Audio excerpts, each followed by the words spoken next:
One of the guys leaned in and swore he knew about some seriously amazing spots. Another guy leaned in and admitted he was so buried in work that he'd never had a girlfriend, and on top of that, he'd become the guild leader at the youngest age anyone ever had. He once smashed a dungeon boss, and the gods crowned him with the magic of rebirth. Now he'd finally get a second shot. A miracle after wasting his first life, grinding dungeons, chasing one single chance to make it count. He craved a love that would last, a family of his own, kids to raise with a steady hand, and a peaceful end with his people. Right there, this simple, carefree life was the dream he was chasing. The woman leaned in and asked Girolamo what he did for fun, and he told her he crushed books on entrepreneurship and worked out to stay sharp. She asked what he loved to do on his own movies, travel, anything, but he shut it down and said his only hobby was work. At the Adventurers Guild, this guy demanded a discount on potions because he had to buy 5. The girl snapped that he was so dead drunk he couldn't even follow the team's orders, then pushed him to find a way to hook up somehow. The man demanded everyone stop assaulting the employees. He burst in and introduced himself, Gerald, the head honcho of the Adventurers Guild. The hero snapped that those prices wouldn't cut it for the potions, then demanded they figure out a way to make it work somehow. He said nothing beats adventurers toasting their victories over drinks, but then reminded them, loud and clear, they'd better not forget how they pay their way. Lucky for him, today's tasks were stacked with easy picks, and he got to choose the perfect one. The man barked at Lily to bring him some water. The girl shrugged off the price, saying it didn't sound like much for a real adventurer, and that maybe the potions were simply too pricey for his rank. She swore the data proved those potions were getting chased by fresh-faced adventurers, and even a report stamped by the Information Bureau backed it up, claiming the shop's profits weren't climbing because of it. The sales crew demanded a sky-high price, even though reality screamed no, so they packed into a meeting and officially raised the problem. He swore he'd been reborn. This was his second life, and after hundreds of years from his first, the gods finally granted him a fresh start, right into a totally ordinary family.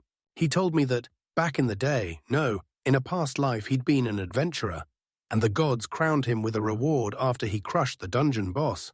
He never married, kept his whole life locked in his work, swore off girls, and then at 40, the moment they named him head of the guild, it finally hit him. After begging a friend for help, he spent nearly the entire year hunting for a girlfriend, like it was the last quest on Earth. The maid leaned in and said middle-aged men catch feelings like they're fighting uphill, and that he'd never stand a chance. She couldn't say whether he had a date, but the moment she saw him, she understood the whole story at once. He's already old as dirt, and he treats girls like they're still kids, so she says that man has zero chance with some young, energetic girl, and that's how she finally ends up as his girlfriend. She didn't hesitate to share the bed with him, but she snapped that it couldn't be free. She was broke and needed help to survive. That night, right after the show, the restaurant employee's words wouldn't leave his head. He figured middle-aged guys just can't catch a break when it comes to love. Mr. Gerald, Lady Alicia wants to see you right now, in person. Alicia, famed as the Ice Sword Princess, leaned in and asked him if he wanted to hit a dungeon with her next weekend. He couldn't stop wondering if she was really with him. And she told him straight up she was the Tower City's top adventurer, and she was out studying monsters. She told me they once dove into a dungeon together, and she couldn't believe how long it had been since they'd done something like that side by side. Alicia warned him, saying it was slippery, then begged him to be careful. He blurted that his legs felt like they'd give out because he was 40, and she shot back, maybe you're right. She leaned in and said he was irresistibly attractive. The girl snapped that he misheard it, and then everyone else chimed in that he's kind of a delicate guy. She leaned in and fired a question at him. Did he just score a girlfriend and then drop in shock like, wait, what? She asked him straight up if he was okay, then told him she thought he was dating another girl. Geralda shot back that he had no girlfriend. He'd just recently begged a friend to set up a viewing for him. He bragged that he was the least of alcoholics still. He'd let his life fall apart, and he couldn't stop dreaming a girlfriend, real love, and even a wedding one day. She leaned in and asked, so do you want to go out with me? The hero snapped that they'd been reckless, and it cost them. He snapped at her, don't you move not even a second. The man leaned in and demanded, are you okay? He told her he genuinely loved chatting with her, and that asking her out was the kind of joke that snapped him out of his bad mood. Geralda bragged that she was drop-dead gorgeous, and he couldn't help wondering who would end up falling for her. But the truth was brutal. She was way, way out of his league. He clung to what the girls said, how middle-aged men can't catch a break in love. And then his mind spiraled. He'd already been turned down by the matchmaking. So there was no way a guy like that could be right for her. She leaned in and told him, straight to the heart, that she liked him. The guild leader pressed her. "What did you say?" And she snapped back, "Nothing." He'd been worried his hearing was slipping for weeks, and he finally thought, "I might have to get to the hospital." Willie leaned in and demanded, "Girolato, what happened? Why are you sighing like that?" The girl leaned in and demanded to know who it was.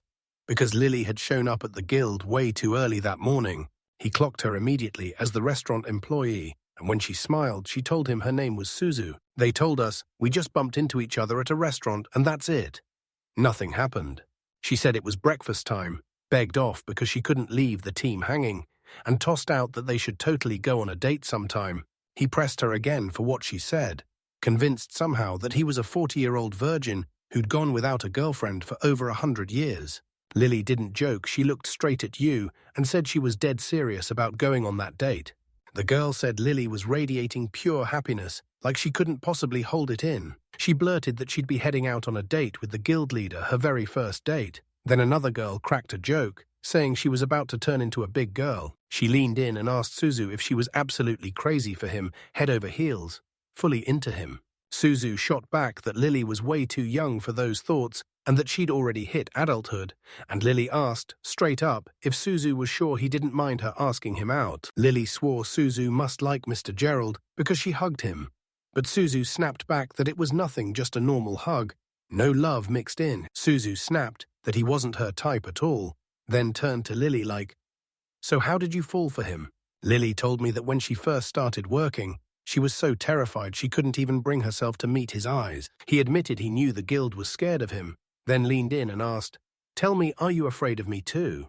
She told me he used to look like a brutal tyrant to her, but now she felt at ease. Then she even suggested he should start fresh by calling everyone by their first names. He thanked Lily for bringing him her daily report every single day. She stared at him, amazed his voice was so steady, like they'd been friends for years, and that's when she realized, yeah, she was starting to like the guild leader. The girl told him the truth. Everything was different, and ever since that day, she couldn't stop falling for the guild's leader. She asked how she could help, and they told her straight up they were ready to get their reward. The heroine leaned in and told them to earn quest rewards, adventurers set up their own little businesses, and then right on cue, this quest demanded they hunt down 4 cannibal fangs. They demanded double the pay, then refused to back down. They erupted in protest, screaming that the job was way too hard and demanding double the pay promised on that paper. She laughed and insisted it was all a joke, then demanded they hand over even more money. Lily said she's sick of guys like that, and then she pointed out they've got safety instructions for total newbies. She figured that once she finally caved, everyone would just keep crawling all over her kindness, like they owned her softness. She said she could deal with them on her own. Then Gerald showed up and demanded, "What's happening here?" He said, just like she'd warned him, they had to prove something besides those fangs. He said, "Let's kick things off. Tell me about what you've achieved." Then he leaned in and asked, "And did you make your own costumes?" She thanked him for saving the day, then admitted she was seriously confused. Alicia blurted that she'd fallen head over heels for Mr. Girolamo, and after that, their relationship never really changed yet. She didn't care one bit as long as everything stayed exactly the same. She confessed she wanted nothing less than to be the girlfriend of the head of the Adventurers Guild. She leaned in and asked, "Since we're on a date, could we maybe hold hands?" She said she was just dying to know what clothes he liked, since he hadn't bothered to say what he thought of her outfit today. He said she was dressed in super casual clothes, and somehow that outfit fit her perfectly. Shock hit her hard at what he said, but he shrugged it off and insisted he believed they were all fine. He told everyone, "I'm good, don't worry, there's nothing to fear." The saleswoman told him, folks usually bring their parents in too, so he shouldn't be nervous, and then she dropped, "Come on, Daddy." The girl snapped that the man in front of her wasn't her father at all, he was her lover. He figured he'd totally blown it in that store because it was his first date, and nerves were eating him alive. She slid over a homemade bento and let him pick his ice cream, and the second he tasted that girl's cooking, he basically treated it like the sweetest miracle a lonely old virgin could ever get.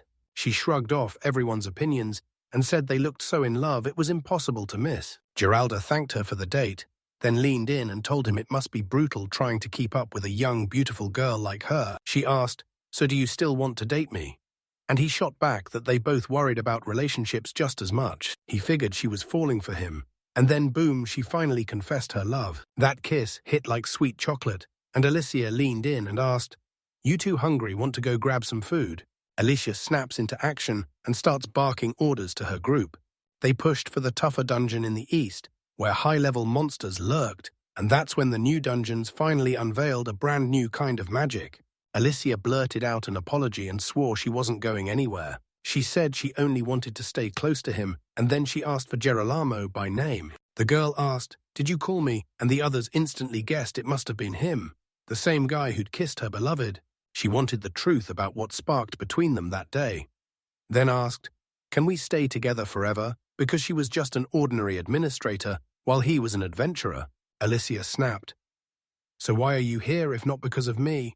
And he shot back, "I only came because I just—" She leaned in and asked, "Can we grab dinner together?" He asked her to grab dinner with him, and she shot back that she wasn't really in the mood. She snapped that he was blowing things out of proportion, saying it felt painfully awkward for him to sit there and have dinner with a beauty like her. He leaned in and asked if she'd feel awkward having dinner with him, even though he was a little older. She shot back, "Yeah, it's just like that," and he admitted he'd been thinking about his age lately. The heroine asked, "Was this after our date?" And he said yes if everything felt okay with her, then admitted he couldn't shake his warrant, and she couldn't wait. She was finally about to sit down for dinner with her beloved. He couldn't help but wonder, was this what growing up really felt like? The hero mumbled that he didn't come around places like that much, but she shot back that was pure nonsense. He thought he'd been on dates non-stop, pitching proposal after proposal, so the last thing he wanted was Suzu showing up here. She lands on the cover of the most elite magazine, and suddenly the whole world is buzzing about her beauty and the heroic things she's done. Then panic hit her. She begged for help, and he stepped in to save her after that. She finally rejoined the guild, but only as a brand new face. He wanted to win her smile back, so he swept her off for dinner or a shopping spree, and they strolled through his favorite stores together then. At last, she recovered and jumped right back into missions. They call her the Ice Sword Princess now because her personality is ice cold and her fighting cuts like steel. But underneath that blade, she's still the same sweet girl at heart. She joked they looked like a sweet couple on a date, but he shot back that it was more like a full-blown business meeting. Alicia blurted that it was their first date and leaned in to ask if he actually liked it. And just like that, he realized he was right back to hearing about another date again. He looked at it and thought, wait, Alicia likes me now too. Is this real life or some manna from heaven? He told me he first met her when she was brand new, so he claims he understands her better than anyone out there. She apologized. She told me that in the middle of the fight, he spit out this vile black liquid, and that Alicia always gushes about her campaigns like she's living every moment. The young man suddenly realized that back then, he'd also stepped into those very dungeons she was talking about. Gerald thought he was totally lost. Then everything snapped into place, and the worst part hit, he'd never even heard of a golem lair. She leaned in and asked, "So are you doing okay?" He leaned in and told her, "You're not just a great girl, you're something special." Others started yelling rave reviews about Alicia, like the whole crowd couldn't stop hyping her. She leaned in and asked if he was interested, then confessed she was terrified of falling head over heels. The young man admitted he was terrified because he'd only just decided to chase love and the bond with her, and Lily mattered to him more than anything. He admitted he was terrified to shake up his life he'd already climbed so far, and the thought of losing it all scared him to death. Though deep down, he couldn't help wondering if staying exactly like this might be the better choice. She told me this: when you truly love, it never comes easy, because love always drags suffering in with it. Alicia finally spilled her heart and confessed her love to him. They swore this was their goal, and they had to beat the tower to make it happen. She sobbed that her comrades were dead because they chased adventure instead of thinking about thirst. She still remembered that night, how they sat at the table, then reality hit, and she realized they were gone. They asked her if she was ready to step into the dungeon. Someone told her, "If you're still an adventurer, you better go, no excuses." Alicia blurted that some days she craved real adventure. needed someone to call her, and figured she had to try again, no matter what. She suddenly felt eyes on her back, and then it hit. Adventurers didn't just enter dungeons, they got hunted. She grilled Girolato about whether he was spying, and he swore she'd totally misread the whole thing. The hero admitted it straight up. He wasn't doing this for show. He was just terrified for her and needed to shout her name. She smiled, thanked him for worrying, and said her fears were gone for good. She got the chance to slip into the dungeon by herself and finish the tasks as a tribute to her fallen comrades. He said that even on her own it's brutal, so she better stay close because she keeps roaming the floor, getting harassed by weak monsters over and over. She told me it was part of a special kind of research training for tougher dungeons ahead, so they wouldn't miss a single shift or fluctuation. He said those last changes happened 50 years ago, and he'd never, ever seen anything like what was happening now. So yeah, lucky, or maybe not. Alicia asked if he was okay, and he realized she was the kind of person who wouldn't let herself carry all that weight by herself. Gerald told her that if she wanted to keep adventuring, she'd hit a day when she'd have to walk the road alone, and that day was right now. He promised, "I'll be there and I'll help if things get dangerous," and he begged you to trust him. The hero leaned in, told her to smash every doubt behind her, snatch the sword, and throw her heart wide open to what's coming next. She clenched through it, but tears streamed down from the pain. She kept replaying the pain that had only kept swelling, thinking how he'd been choking her underwater, then yanking her back up until someone finally reached out and saved her. Alicia leaned in and told him straight up she wanted to be his girlfriend. The girl shrieked, and someone else shot back, "Is that Alicia?" Alicia blurted out that she'd seen herself kissing him on the observation deck. She leaned in and asked, "Do you really not like me? And what is that aura you're giving off?" He snapped that it wasn't totally mutual, then shot back, "So how do I get you home?" She promised she'd head out and beg for help so she could finally get home. He figured it had to be for the best. The girl pushed him to pick, but he snapped back, "I'm not choosing anyone," because he believed old people can't just fall into relationships without it being a nightmare. She basically said he treats girls in love like they're still kids. So yeah, that's why he's still a virgin. She told him, as long as you've got money, you'll never struggle to find a relationship. And then he begged her, "Just don't start it."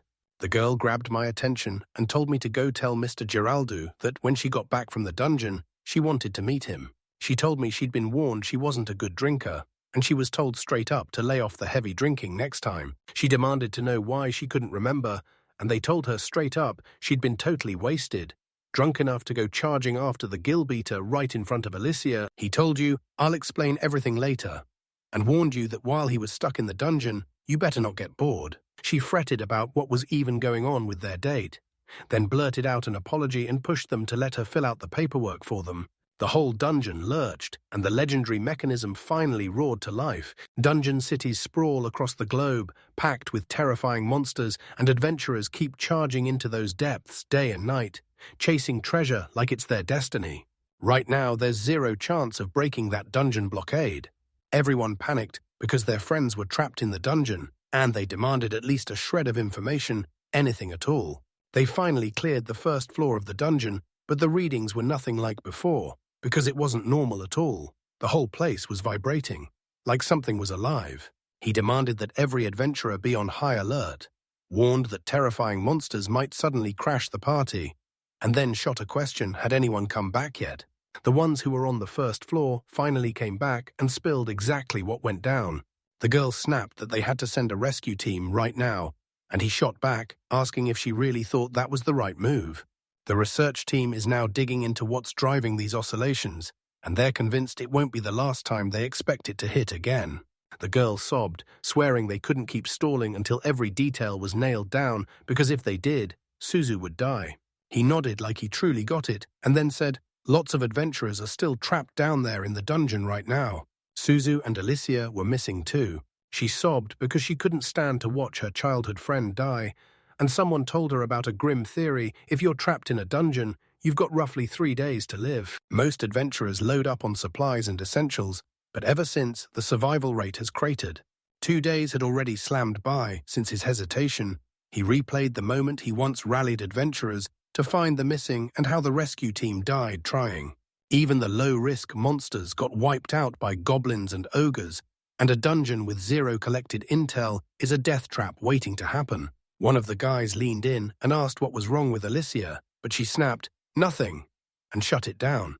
Looks like the ogres are already crawling out, and they're not stopping now, they're pushing onward to keep exploring. It's already day 2 of stalling inside the dungeon, and monsters keep crashing their way because with every fight they bleed strength and burn out energy fast.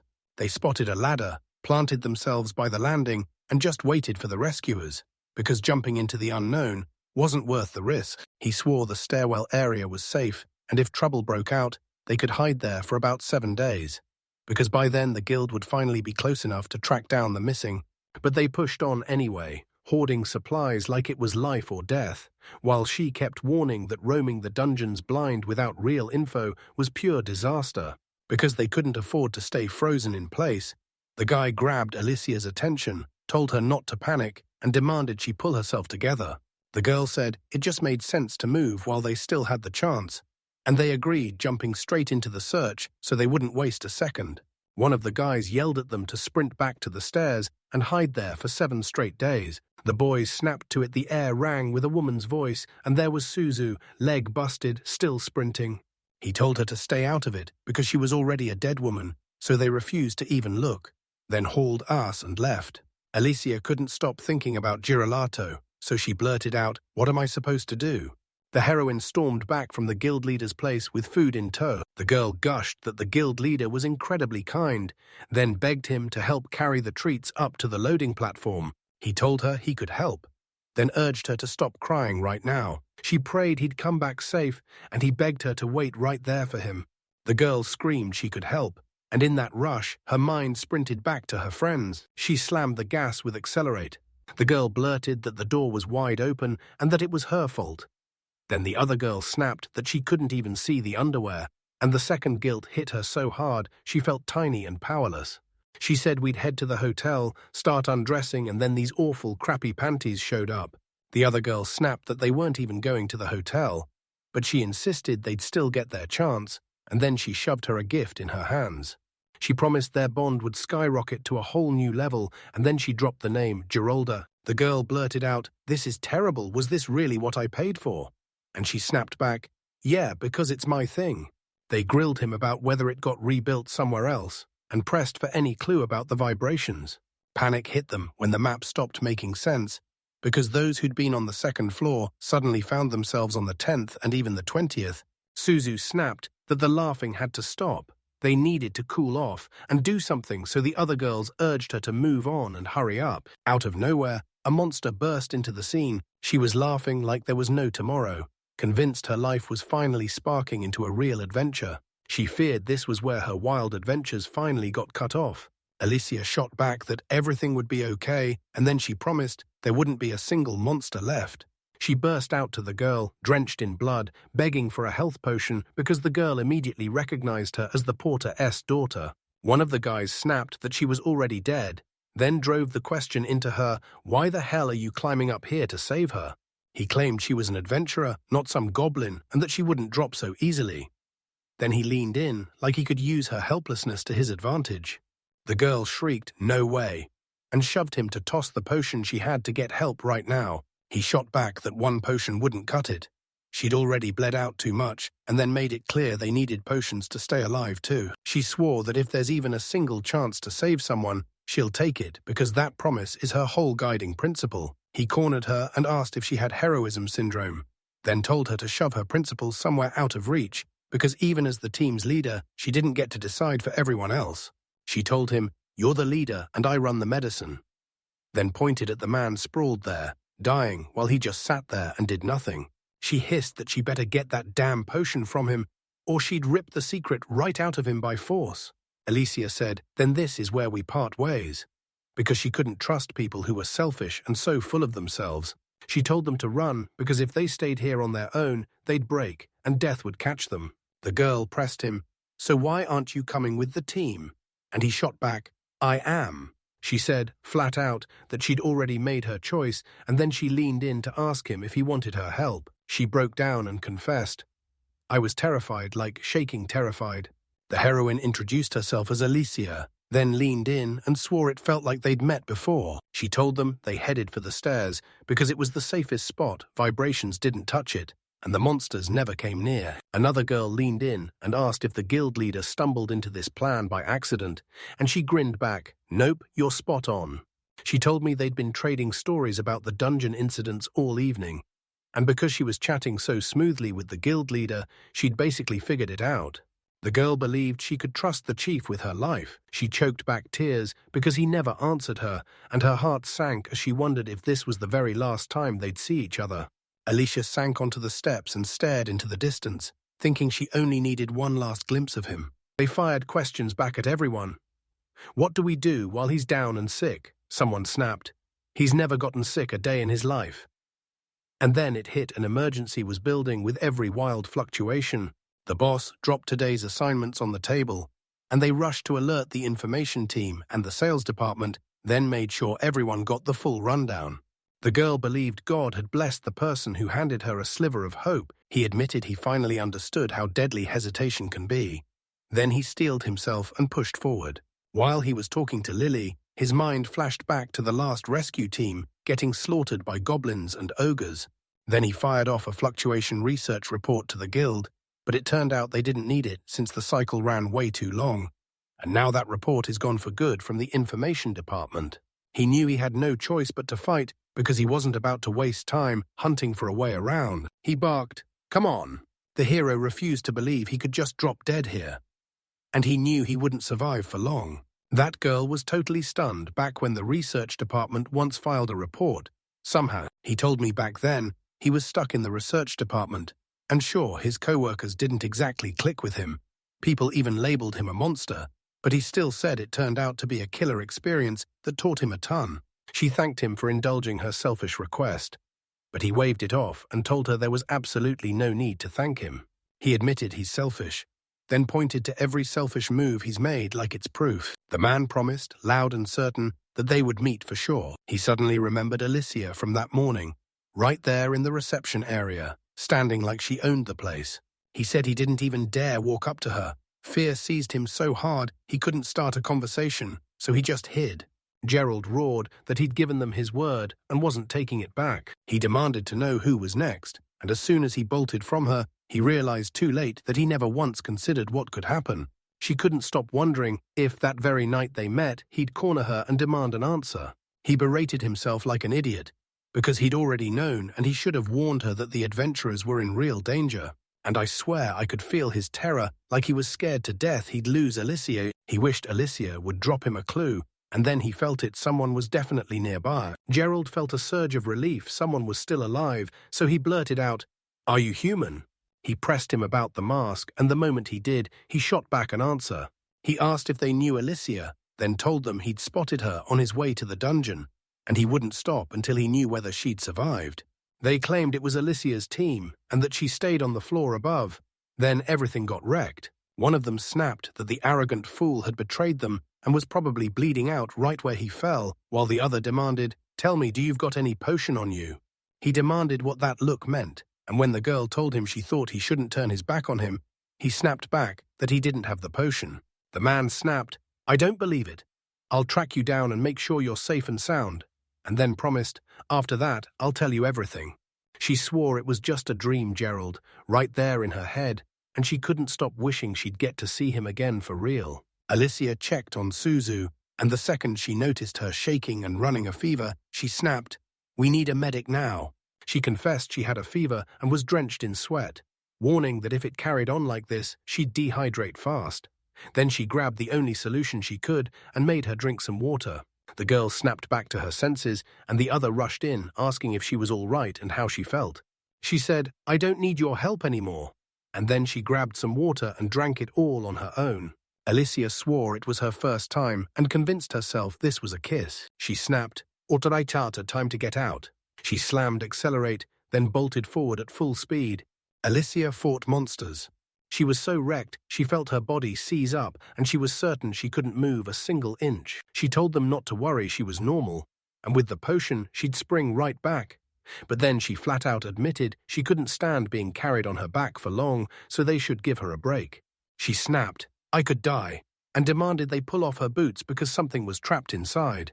She told me Lily Chan handed it to her at the guild for free, and she shoved it aside for emergencies. The heroine promised, "I'll unleash my last skill," and she tucked that potion away for later. She feared everyone would call it a death sentence carrying that wounded body on her back, but she did it anyway, for the people waiting ahead, and to prove her choice was the right one. Alicia warned that the intense vibrations could tear everything apart. But since nobody has a real report, she still can't confirm it. She stared at the fallen stairs and realized she'd have to weave through the other adventurers' groups to make it through. Suddenly, 2 minotaurs burst into view. The girl leaned in and told us we had to use the potion.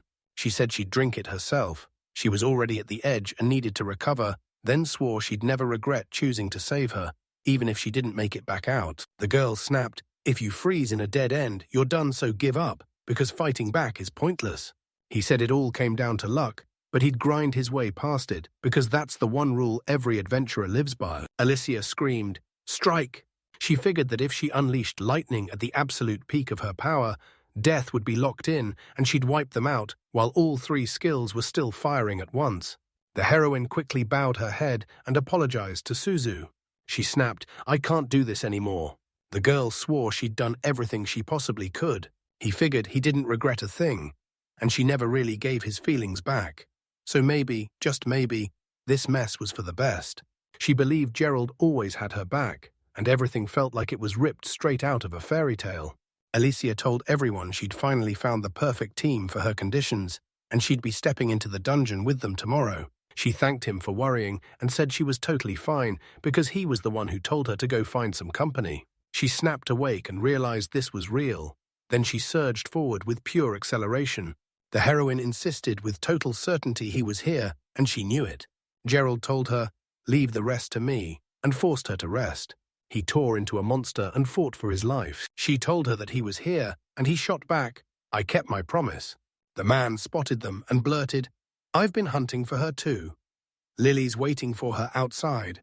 She admitted that because of her, Alicia had to ditch her own team, but Alicia still protected her, fed her with potions, and that's what kept her alive. He warned that sprinting to rescue others in that kind of danger was insanely risky, but he couldn't deny he admired her, and he knew Alicia had to get medicine fast. Alicia warned him that if she ever passed out and couldn't drink it herself, he'd have to kiss her, but he shot back that he'd already planned for that exact moment. He swore he'd jab the medicine straight into the bloodstream with a syringe, said it'd hit harder than swallowing it. He told everyone Alicia was out cold, couldn't stand on her own, and that he'd be the one carrying them both. Gerald flat out told her, "Don't let the guildmaster catch you with me. Act like you've never even heard of me." He admitted he'd once failed to be honest, poured out a brutal apology, and told her the best thing she could do was stay truthful. She told us the undead were everywhere here, and we had to sprint straight past them. The hero blasted forward with brutal acceleration. He burst into battle and tore through zombies. The man figured this brutal new power was exactly what he needed then. Right after he came back to life, it dropped into his hands instantly. He said he'd gotten the ultimate gift in life, a real body, and he'd finally put his fighting skills to work at full power. So he vowed to thank the gods for every single day he gets to live. He said he was heading for the stairs when he suddenly heard a brawl, and there was Alicia right in the middle of it. She said he was insanely strong, like there was no stopping him. Alicia snapped that danger was closing in, then boom, they were saved. And she thanked him with a rush of relief. They spotted other survivors, and once they recognized Alicia, the Ice Sword Princess, he shoved a whole new kind of potion into their hands. They asked if he'd mind them tagging along, and he snapped back that he was swamped, then told them they'd have to go on without him. They swore they'd stick with him all the way to the ends of the earth. Gerald warned that a nest of Rockmans was lurking there, and told everyone to tread carefully, stay out of their turf, and they wouldn't go after you. He swore this was the first time he'd ever laid eyes on monsters that chew people up, and he realized the dungeon had just turned even deadlier. The man warned, "Adventurers rise and fall on dreams, new ones keep storming into this deadly place, and all that's left is hope." He said there wasn't any other path. He had to push ahead toward glory, swallow the truth of his situation, and keep moving. They listened to his words and nodded hard because glory, they insisted, never comes to people who just stand still. She snapped back to her senses and asked if he was trying to lift the spirits of the young adventurers, and he nearly choked, stunned that she recognized him even with his mask on. Alicia grabbed the hero's attention and thanked him with all her heart. They finally caught the rescuers' voices, and relief hit them like a wave. They had made it to the exit. She said it'd probably be smarter to hold off on the answer for now. Lily's nerves were in knots, but when the boys spotted the receptionist, they told her, "Hand it over to us, go get some rest," and pushed her away. She thanked him, asked to stay even longer, and just as they were settling in, bam, a young man sprinted up with huge news. They tracked down 7 survivors, but one girl was in immediate danger. She had to be rushed to the medical center right now. The men nodded, and the girl spun on her heel. Lily heard that Mrs. Suzu had a serious injury, but with the right help fast, no complications would follow. Then she finally locked eyes with the main character right in front of her. Tears spilled down her face as he burst back in, shouting that he was back and pushing them to hurry now. Then he yanked off his mask and told them, "First we clean up and head back to the guild." The man shot Lily a look and ordered her to watch Suzu. The girl looked totally lost, but admitted she couldn't do a thing from her bed, so she told them to go home and back the adventurers from there. And the guy, after pushing up his glasses, nodded and agreed. They shot each other quick, meaningful looks, then pushed forward together, side by side. In just a few days, the guild turned into a full-blown hive. Voices got louder, people dug through gear like they meant business, and everywhere you looked, whispers about the latest news and quests were popping off. Exhaustion clung to them, but they refused to quit, leaning in again and again to hash out what waited, grilling each other for every mission detail, and trading wild rumors about what the rewards would be. As the adventurers slid back into everyday life, they tried to shove the whole nightmare out of their minds, burying the memories under non-stop daily grind. Lily stared straight ahead, eyes dull and heavy, her heart sinking with every breath because, this looked like an ordinary adventurers' guild at first glance. But underneath it all lurked something way worse: the fallen adventurers. Deep in that dungeon, 892 people went in, and only 16 made it out alive. A number that haunted her for years, and even back in the guild, the energy in the air didn't just hit her. It hit everyone around them. Gerald closed in on Lily, leaned forward, and shot her a question. Could he talk to her about something important? Before she could even blink, she bolted into the little building with its beat-up, shabby front. Right there, she caught Suzu absorbed in a magazine, reading it with total focus. Lily couldn't hold it in. She sprinted up, wrapped her friend in the tightest hug, and practically burst with relief. Tears of pure joy slipping out as she clung on. Suzu, stunned by how tender that was, choked up for a second. Then she burst into a smile through her tears like, "I'm so happy I'm alive." Lily said she had heard her friend was getting discharged tomorrow, then apologized for disappearing all this time, and the girl just shrugged that the guild probably kept her busy until Suzu brightened and said, "I'm feeling way better now, thanks to that recovery technique." The girl realized it all came down to Girolato, because the moment danger closed in, he tore into action and rushed to her rescue. She warned that from today on, Lilia might end up hating her, and her best friend just didn't get it. Suzu raked her short hair back and finally admitted it somehow. She'd fallen headfirst for the guild leader. Suddenly, hands shot out to grab her. Lily's heart soared because her friend truly got Girolato's kindness too, and she couldn't help but feel happy. Lily blinked in shock, then admitted the droid was seriously awesome, and right after, she leaned in and asked Suzu if they were about to become rivals.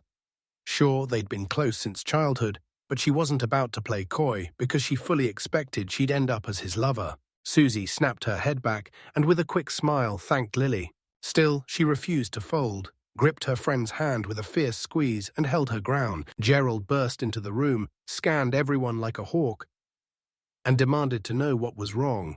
He burst in with a lavish bouquet, asked what was happening, and hurried to apologize, assuming they were swamped and he didn't want to interrupt.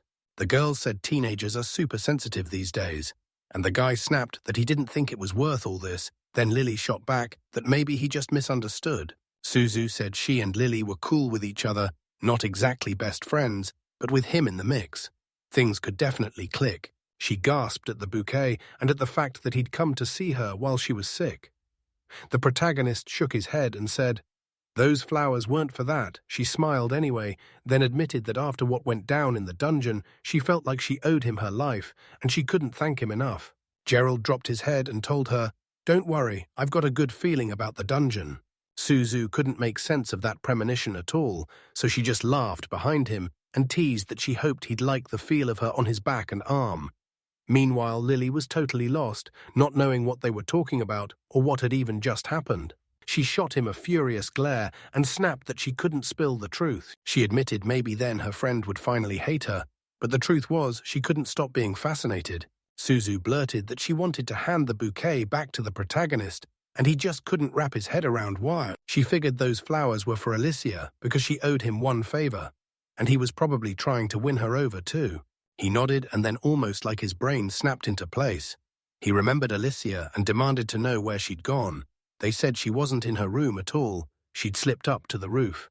While everyone else rushed into the cafeteria, she barely grabbed anything, and every single day she bailed out of the hospital just to get food until he finally realized the truth.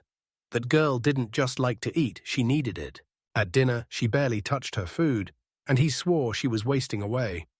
Then Suzu cut in, calling those girlish tears and all her weight loss struggles pointless, and the protagonist finally caught on, leaving the bouquet inside the hospital room as he walked out. Suddenly, a voice snapped from the side and called out to Girolato. Then the girl barely caught his hand before she tore into a scream. She burst out screaming, confessing her love to him and demanding he be her boyfriend. Gerald froze, terror clawing at his chest. No way he could hear that again. So he stared at the mess he'd somehow stumbled into. The girl told the man he'd been kind to her, solid and dependable, and that she loved exactly that about him. She wanted to know more, and the moment he heard it, he froze, stunned, and then admitted he was truly happy to hear it. Lily's cheeks flared as she begged him, "Don't stare at how I look. I think I'm hideous." Then quickly added, "Just try, okay?" The guy was totally confused. He'd never even met anyone from the guild, but somehow he'd always had a good feeling about Lily. Suddenly, Suzu snatched him from the other side and confronted him, telling him she's in love with him too, and the protagonist figured they'd better hash it out later. He froze on the spot, eyes wide, as his mind scrambled to process what was happening. The man shot Suzu a look, asking if she loved him too, still refusing to believe she meant it, while Lily gripped his hand like it was the only lifeline. Suzu finally owned her feelings and blurted out that she loved him with all her heart, and Gerald just couldn't wrap his head around it. She said it all started when he saved her, and somehow that turned into real love, so deep it stuck. Lily couldn't wrap her head around why it was happening now, because she'd been sure her moment to confess was finally here. Her friend just smiled and told her, "Don't worry, you'll be in his heart for a long, long time." She clutched her chest and said she'd been told to tell the truth about her feelings, no more dodging, no more delays, and if Gerald wasn't hers, she'd live with the regret, so she went to confess right then. But the boy totally missed the hint. He tugged his glasses into place, then basically figured out, yeah, I like them both. He was totally lost.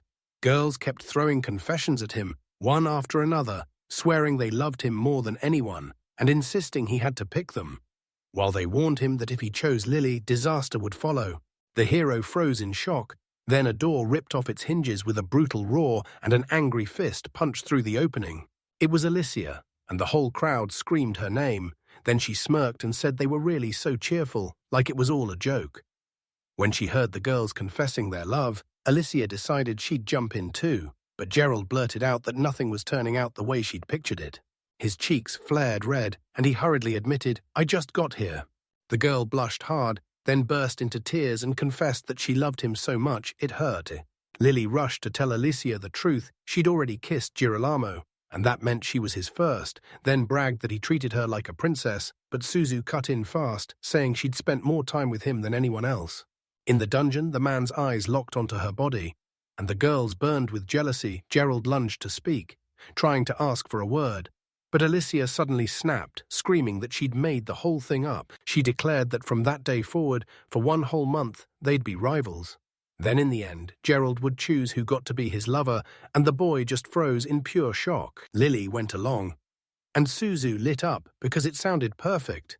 Alicia sealed the whole thing when she pointed out Gerald had 0 complaints, and he instantly shot back a clear yes. All the girls stared forward with steel in their eyes, sure they'd never let this slip. But the protagonist was clueless, totally unaware if this massive turning point in his life had truly shown up. Red-haired Uru, wine in hand, smirked and clocked it. Now 3 girls who are head over heels are going to war over the main character's attention. Zay's eyes widened.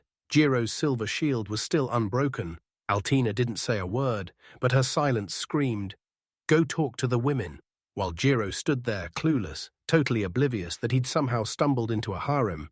The man dropped his head, like he finally understood and accepted it. He slid in with his friends, replaying the days when meetings used to terrify him. Then Ze dropped what he'd heard, the matchmaking scheme by Uru that crashed hard. He couldn't stop wondering if the others felt the same dread, and before anyone could assume he was part of it, the hero shot back that he hadn't done any of that. Altina leaned in and asked who he'd pick, like she could already tell he'd been over it all in his head. Jiro shot a nod, locking in every word he'd just heard. The girl laid out why his choice was right and warned him not to play games with a woman's heart. Making it crystal clear, Ze fully and instantly agreed with Altina. He insisted Jiro should cling to that love and go straight to propose to Toast. And he even added that Uru might not win any awards for elegant speeches, yet he'd back every word with him. And then everyone raised their glasses. The protagonist thanked him, then clocked the way he'd clearly had one drink too many, so he headed off to freshen up. Only as he strode down the hallway, he felt trouble creeping closer. Suddenly, Suzu popped up right beside him, dressed in a full rabbit costume. She stared in shock when his reaction to her outfit hit. He blurted out, "Are you crying?" so loud it cut straight through the room. The girl nodded hard like, "Yeah, I've heard about Girolato's weekly drop-ins to this place." She bolted up to him, grinning, and shot, "Tell me, are you happy?" He had no idea what to say because she'd gotten way too close. Suzu said she was right there, right on the edge. Yet the hero still didn't get a single word she meant. She flat out said her mission is to get Girol to know her inside and out, and she's convinced she's the perfect one for the job. She said Alicia was pure power, strong, stunning, and famous far beyond the city walls, and that Lily ran things like a sweetheart, adored by her huge family that kept drawing adventurers in droves. Meeting a high-class girl like herself would be a huge leap for Girolamo, especially since she's not the least bit demanding. But in his eyes, it was simple. Suzu got all those requests because her beauty practically demanded attention. Flattery hit her like a wave of heat. She couldn't help but blush. The man, though, he was convinced she was genuinely beautiful, and when Suzu opened her mouth, something in him clicked. Sure, young couples looked amazing, but standing near them made him feel small, like he didn't measure up. He just knew Suzu would struggle with someone like him. She even said that setbacks don't faze her. She just loves being close to him, always. The boy's face flushed hot and sweat broke out, but he refused to fold under the provocation. Then Suzu clocked that he was blushing as he talked, and that gave her an opening, so the hero shrugged and said he'd just been drinking.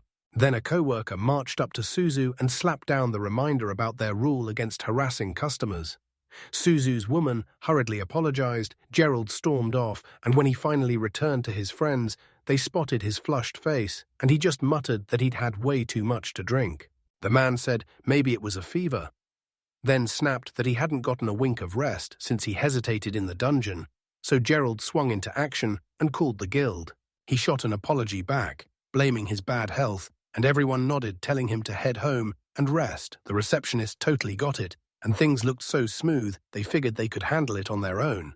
But if anything went sideways, they'd ring up the main character. If trouble ever popped up, they had to reach him, no excuses. Once he hung up, he couldn't believe it. The job was still moving forward without him. He had to lock in and recover, but the silence crushed him. His loneliness felt like the price he was paying for how weak he'd become. The city fell deadly quiet, but the guild was buzzing. Alicia sprinted up those towering steps, then stopped cold right in front of the door. She hovered her fist in the air, trembling as she weighed the moment knock or don't knock. The shy girl froze on the spot and cold sweat started pouring down her face. Suddenly, the door swung open and Gerald stepped out, firing off, "So how long are you planning to stand there?" Alicia's face flared red with embarrassment because she never expected him to call her out. The boy said a weird aura had been hanging near his door for almost an hour. The girl rushed to apologize and admitted she'd been at the guild and heard about his illness, and the hero stared in shock, then brushed it off, saying it was just a mild cold from being overworked. She burst into the apartment, already bragging that she'd cooked up something healthy with the groceries she just bought. Then the man apologized and admitted he'd eaten already, and Alicia's smile vanished into pure darkness. Then he told her to just stick around while he laid down, unless she was rushing off. Gerald yanked off his glasses, and Alicia stared like, wow, she was honestly shocked by the way he'd asked. The girl dragged a chair right beside the hero's bed and told him, "I can stay with you tomorrow and the day after too." The boy swallowed his worries and said he'd be heading back to work at the guild the very next day. She laughed and told him she was just kidding. She'd stick around for as long as he needed, and she still had the key, just in case she decided to go home. Then the girl slid beside him and pressed a cold compress to his forehead. Gerald still got hit with lonely nights sometimes, then he just lay there, frozen, and his heavy sigh jolted the girl. She blushed hard. A sick dread crawled over her when she imagined Lily stealing a kiss from Geraldo. She leaned in, staring hard at his face like she was trying to catch every detail, while the sleeping guy stayed right there. He blared out Alicia's name, saying he had to ask her something, then watched as she leaned in and listened, fully locked on. The hero finally blurted out his love for Alicia and grabbed her hand like it was destiny. He shot his hand out toward her, and she snatched it up, then pressed a kiss right to his palm. Staring at the patient, she broke down exactly what she was feeling. Tears burned in her eyes as Alicia blurted out that she'd always loved Girolamo, and still did. Then he spoke her name and shut his eyes. The girl didn't catch on. At first, she only said she'd always wanted to feel this way, while Gerald was still in the dark about what was happening. The girl closed the distance and pressed a soft kiss to his lips. He didn't realize right away that it was her first kiss. She couldn't help wondering if his first kiss belonged to Lily. But when he looked away, she grabbed his hand and soothed him, telling him she wasn't mad, that he could wipe those memories clean whenever he was with her. She leaned in and kissed him again, right there. Like she couldn't stop. The kissing wouldn't let up. It kept pressing on, relentless and unstoppable. Both of them were sweating bullets, nerves so tight they could barely breathe. Out of nowhere, the man groaned, ground to a halt, and started shaking. And somehow he still couldn't help thinking, everything's wonderful. Gerald leaned in and whispered Alicia's name. He snapped his eyes up, and there was Alicia, cheeks blazing red as she blushed. The girl begged him, "Don't you dare embarrass me." She told him that with the kind of love she had for him, she could do anything, so he didn't need to worry about embarrassing her. The hero said, "We have to stop," then grabbed her hand like their fate depended on it. He told her he might pass it on, and that they'd keep going once he got better.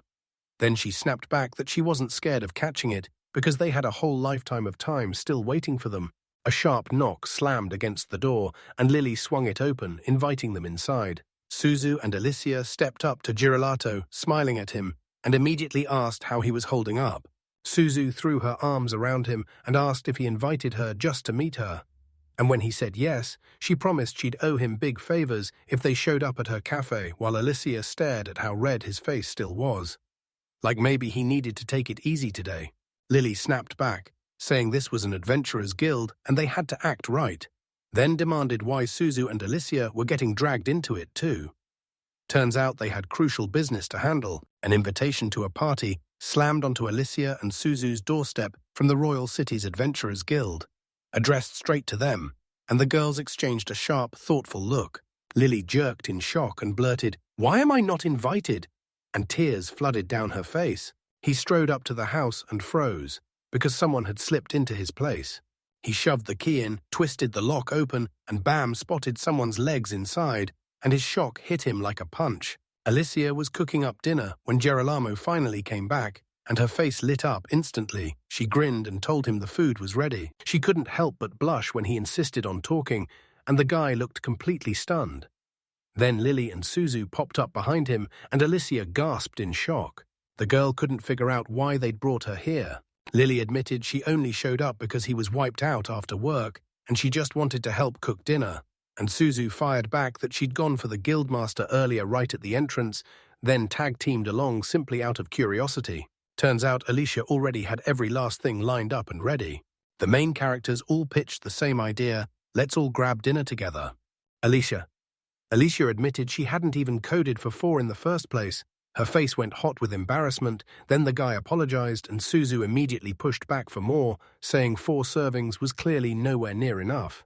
The girl took a seat and showered the cook with loud, heartfelt praise for the meal they'd prepared. Lily couldn't believe it. Everything tasted insanely good, and then she slammed the table like she meant it. She snapped for answers about how Alicia slipped into the house ahead of them, and the girl only smirked, hinting she'd found a master key. She tried to label it a break-in, but Alicia kept her voice low. She swore she had the key with permission since she couldn't find it, and she was planning to bring it back today. Lily's temper flared and she demanded a spare key, but seconds later she stumbled into embarrassment, snapping her hands up to cover her face. Then the guy just watched and asked what was making her cry. Lily waved him off, slid her plate away, and refused to let it show. Alicia told me she'd be back today to drop it off. Lily figured out the girl had snatched the key the very day the protagonist was sick. Then she flashed a grin and told Lily she'd keep it, as long as Gerald said yeah. Lily even demanded a spare key. And while Suzu stayed ice calm, nobody could figure out why. So she pushed everyone to shut up and calm down. She told him that one shot could crack the lock open, so the key or the fact that there wasn't one didn't change a thing, but the man snapped that smashing locks outside the dungeons was a crime. He confessed that it felt like every girl was vying for him, and to keep everything fair, he handed the keys over to Lily and Suzu. The girls lit up with excitement and immediately decided to spend the whole evening together. Night had fully swallowed the streets, lights blazed in every window, and at the table they uncorked pricey wine, then peppered him with questions about what his next move was. Alicia said the Adventurers Guild in the royal capital had invited her, and Suzu jumped in that this was a celebration for Alicia because she'd made it out of the dungeon alive. Then the boy explained that, as guild leader, he had to head back and report to his superiors. The Crystal Palace is the guild's home base, and he couldn't help but notice lately this guild hasn't just been pulling in adventurers. It's been drawing in way more than that. Those traditional celebrations pull in aristocrats and merchants like magnets. And at a party like that, you can walk away with, in one night, what would take you a whole year of work. People said it all started with those events, and that's what turned the spotlight on the swordswoman, because as a dungeon survivor, she couldn't be ignored. Lily said the invite to the HQ party was probably meant for fancy, high-class adventurers, but the girl groaned that she wasn't excited at all. She hated drawing attention. Suzu figured Alicia was turning down the invitation right there, so they told her, straight up. She just had to agree because, yeah, dealing with the royal capital's celebrities would drain her, but this was her shot to step into a whole world she'd never even dreamed of seeing. Also, this was the perfect chance to stuff her face for free and pocket a bit of cash. But Lily clocked that Alicia blurted her plan way too soon. Then Suzu being invited too. That felt weird as hell. The protagonist figured Suzu was Alicia's companion, and the mysterious guy played the same role too, but Alicia snapped it straight. None of it was because of them. It was Girolato who helped them break out of the dungeon. Her friend shoved the idea forward. We've got to go right now. And wouldn't this be the perfect moment to hang out with Girolamo? The hero promised Alicia that if she said yes, he'd lead the way, calling it the perfect chance to reach headquarters. She was told to weigh the proposal like her life depended on it. And Suzu quickly clarified that this wasn't some random outing. It was a joint trip with Girolamo. Right beside him, she said the royal capital was the perfect spot for a date, and that the trip would drag on for days, with a luxury hotel stay, meaning they'd have to share a night together. Then the guy snapped at him, not to listen to Suzu. Suddenly, Alicia shot up from the table, like something just hit her. She yelled at the man that she was going to the party, and the whole place lit up. People cheered, clinked drinks, and toasted the nights ahead at that fancy hotel, everyone except Girolamo, who just shook his head, with his gaze dropped. He spotted Lily and called out to her. She told him she'd stay right there as administrator while they were gone. Suzu and Alicia kicked off their trip talk, but the man suddenly hissed for them to lower their voices so they wouldn't wake the neighbors. After a while, the station exploded with noise and people. The heroes stood there, clutching their suitcases, waiting for the moment they'd finally roll out. Then Suzu burst in last, breathless, and demanded to know if she'd made it in time. Good news, everything was set, and every single one of them was ready to go. Lily burst in, flashed train tickets, and said, "We're leaving right now." Suzu froze, shocked she was coming too, then burst with joy because it was all thanks to the leader. At the party, nearly every guest was a woman, so he grabbed Lily and begged her to be his chaperone. She's from the capital, so she knows every inch of the place. And Lily thanked Girolamo for the chance, only for the man to snap back that it wasn't worth the trouble. Lily blurted, totally confused, staring at Gerald sitting right beside Alicia. Then Gerald grabbed her hand and told her they had to settle, rock, paper, scissors style, who would sit next to him. Suzu even hissed at Lily not to yell. She promised she'd just take a quick nap and then scoot right next to the hero. But for now, Lily held his hand, and the flight attendant couldn't shake the feeling they were calling someone in, since they were basically clinging to both of the main characters. Lily's cheeks flushed as she said, "Once we hit Arknan, we'll swap into a carriage and roll straight to the airfield." Everyone was freaking out about whether there'd even be planes. Then it turned out they were stuck in a tiny pavilion, and right there, wyverns and wild dragons were waiting, the kind you could climb on and fly. This was the very first time Alicia and Suzu had ever laid eyes on something like this. Lily leaned in and told them this was the wyverns' flying carriage, then promised that soon they'd soar straight to the royal capital. At the airfield, they got stopped cold since they were the representatives. They had to sign right then and there, because everyone was itching to grab a dragon and take it home until reality hit. These were hatchlings, fresh out of their eggs. Then, raw Suzu, the dragon, suddenly burst into speech. Suddenly, everyone started snapping at each other, terrified and confused, like they had no idea what was happening, or why they were all screaming so loud. Alicia's head spun. She couldn't figure out what in the world was going on. She heard heavy, quiet footsteps creeping up behind her, and then she turned to see Gerald. Pale and panicking, a cold, crushing dread rolled off him, something the heroine had never felt. Not even in the dungeon with the monsters, she grabbed the boy's attention and asked what happened, and the man spun toward her, stammering out the truth as terror ate him alive. The man laughed and swore the odds of a dragon carriage wrecking in the sky was 0. Then he joked that falling that high would still mean death no matter what, while the hero snapped back that this kind of ride was flat out illegal, and he just couldn't believe what anyone was thinking. Alicia hooked him under the arm, caught up in his words, just enough to realize they had to leave. Then he admitted he couldn't summon the courage. Gerald's crack in the armor, he screamed that he wasn't ready to die. Yet a whole swarm of dragons had already grabbed their carriage and yanked it forward. Everyone blurted out in shock, like the moment hit too fast to even process. Lily's viewing had finally begun. She was yapping on the phone, and the chaos around her kept screaming into the receiver like they'd finally let her loose and regretted it instantly. Now it was her turn to comply, and the whole viewing, like they'd agreed, got shoved off until later. Only 4 passengers were crammed on that flight. The passenger rooms sat downstairs, and you had to grip the handrails tight or you'd risk slipping as you moved. Plus, there was a staircase that led straight to the security desk and the luggage storage area. Suzu clocked it. Lily was late for the cabin tour. A heated argument erupted over who'd get the seat next to Gerald, and Alicia shot back that, since she was the chief guest, she deserved that spot. Lily flashed a smile, totally clueless about what those claims were really saying. Last time, Alicia slid in beside them and figured they were actually following the line. Then Suzu snapped to the truth here. Everyone's equal. Which meant it was either her or Lily's job to make sure they learned it.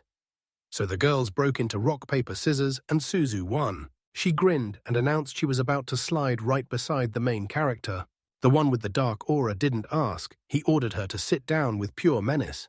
She couldn't even process what just happened, and it felt like he'd just run out of life, like his spark had burned to nothing, and he was the kind of guy you'd better not approach. Alicia felt it too. Suzu felt it the same way, and this aura even stabbed through the adventurer's defenses.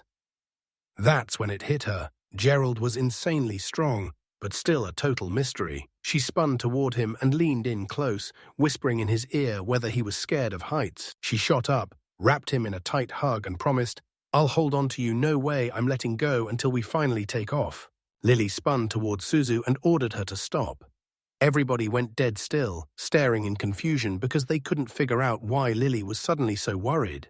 The pilot burst in, sprinting back to them and apologizing for the delay, saying they'd finally regained consciousness and it was time to leave everyone.